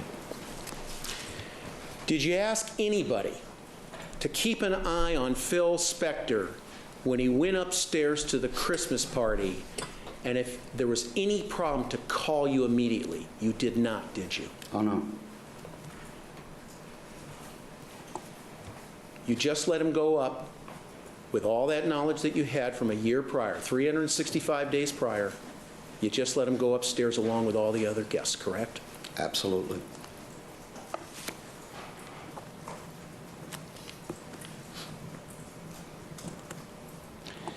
You indicated that when he came down with Miss Melvin in the elevator, standing there for a while, and then the elevator came back down again, opened up, and a woman came out of the elevator, correct? Yes. Okay. We're talking at the second Christmas party now. Yes. And I think you indicated that Mr. Spector looked at her, correct? Yes. And you said that he then started hurling invectives at her, nasty words, correct? Yes. And I think you said one of the things he said was, I ought to put a bullet in her head right now and blow her fucking brains out. You remember testifying to that? Yes. Okay. You never made that complete statement prior to testifying here in court today, previously, have you? Repeat that, Counselor. You lost me somewhere. Mr. Tenazzo, let me ask it a different way. You spoke with Mr. Tomlin, one of the case agents in this case, back on January 31st of this year, correct? Yes. You never used the phrase when you talked to him about this particular portion of your story, and blow her fucking brains out. You never used those words. What you said was, I ought to put a bullet in her head right now, period. Here in court, for the first time, you added the words, and blow her fucking brains out, correct? Did I say that? Yes, you my did. testimony that was your testimony. That was a mistake, wasn't it? If it was, Counselor, if I made the mistake, fine, but I don't think I said that. At the second instant? Yes, you testified here this morning, sir, that you said the following. You quoted Mr. Spector saying, I ought to put a bullet in her head right now and blow her fucking brains out. That was your testimony. You don't recall giving that testimony? Yes, Your Honor, I don't think that misstates the testimony. I can't rule on it because I don't have a recollection. We'll see the transcript tomorrow. So I don't recall exactly what his testimony was, word for word, as to that incident. I can't rule on your objection. The jury, if they ask for it, we'll find it. We'll resolve this tomorrow in the morning. We'll take a look at what the testimony was, and we'll let the jurors know by stipulation. That's fine. All right? Okay. If you said that, Mr. Tanasso, let's phrase it this way. If, in fact, you said that at any time in your testimony here this He morning likes on to direct fight. examination, He just tries to rile that was the everyone first up. time you ever said that, isn't that true? He wants to upset everyone. Rosin's game. Objection, Dave, And somehow really confused. just Which part? The blow your brains out? Yes. The bullet? That's the term. Yes. look at Phil, but just to make this linger on and on. Did I make that? Yes. The longer it goes, the longer Phil ain't in jail. I don't fucking know. I'm sorry? He didn't say it. He didn't say it. Well, the jurors must be taking real good notes, Mr. Rosen. I want juror number 60. Well, in any event, let's do it this way. Do you recall? Stipulate. Now we'll go into he always, he breaks it with the laughs. Stipulate with Mr. Dixon. As much as I appreciate the input, that's Best okay. judge in order in to the keep an world. accurate record, let me just add to this. Do you have any recollection of testifying to that? On the He'll get it second straight. incident, the last phrase. No. All right. And to your memory, have you ever stated that before? Again, the last phrase. I don't think so. All right, thank you. You may proceed. I'm going back to note-taking class. Back to human decency. Now, as I understand it, sir, Mr. Spector got in the car with Miss Melvin, is that correct? Second incident. Miss Melvin got in the car with Mr. Spector. Either or, they both got in the car, correct? Yes. It was a limousine, correct? Yes. And they drove away, correct? Yes. All right. And I think you asked Miss Melvin, are you going to be all right? She said, fine, no problem, and they left, right? Yes. Okay. And as far as you know, you didn't get any calls later that night that there were any problems, did you? No, I did not. Okay. And on the second incident, you did not feel or see any weapon, isn't that correct? That is correct. All right. Just a couple of general questions. Mr. Tanazzo, you're here testifying about some incidents that occurred allegedly either in the beginning or towards the middle of the 1990s, correct? Yes. You have no knowledge, as I understand it, about what occurred out at the Grandview address, Mr. Spector's residence, in the morning hours of February 3rd of '03. Isn't that correct? Yes. No information whatsoever? None. You have not seen or spoken to Mr. Spector since that second Christmas incident, correct? Correct. And you have no idea who Miss Clarkson is, correct? None. You never met her in your life, is that No, right? I did not. Have you been following this trial at all in the media? Any form of the media? Reading Yes. about it? Watching it on TV? Yes. Looking at it on the internet? On TV. Okay. Reading about it in journals, magazines, newspapers? No, just following court TV. Okay. And you've been following it before you came to court, correct? Yes. Okay. Have you ever been on television before yourself, sir? Yes. And you knew that, of course, that this case was being televised, correct? I'm sorry? You knew that the case was being Oh, televised yes. because you watched it? Yes. Okay.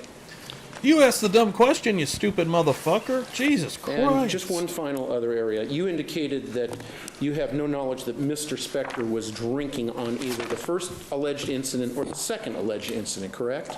Correct. Oh, that sounds good, And Nikki. you didn't see him stumble, correct? Correct. And you didn't see him slur his words, did you? No, I did not. And you certainly didn't see him lean on anybody for assistance or fall or anything of that nature, correct? Correct. Okay. Thank you. Nothing further. Thank you. Redirect. Just a couple questions. Mr. Tanazzo, you made a request not to be on TV, didn't you? Yes, I did.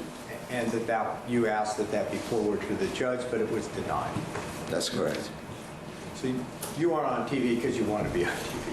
That's correct. Thank you. Nothing further. Thank you. Recross. All right, subject to recall, you may step down. Thank you for being here. Do you have another witness? We do. Okay. All right, where are we starting up next week? Just out of interest. 34 Minutes with John Behrens, who once hired Lana Clarkson, takes the stand. A writer, John Behrens. Okay. 34 minutes.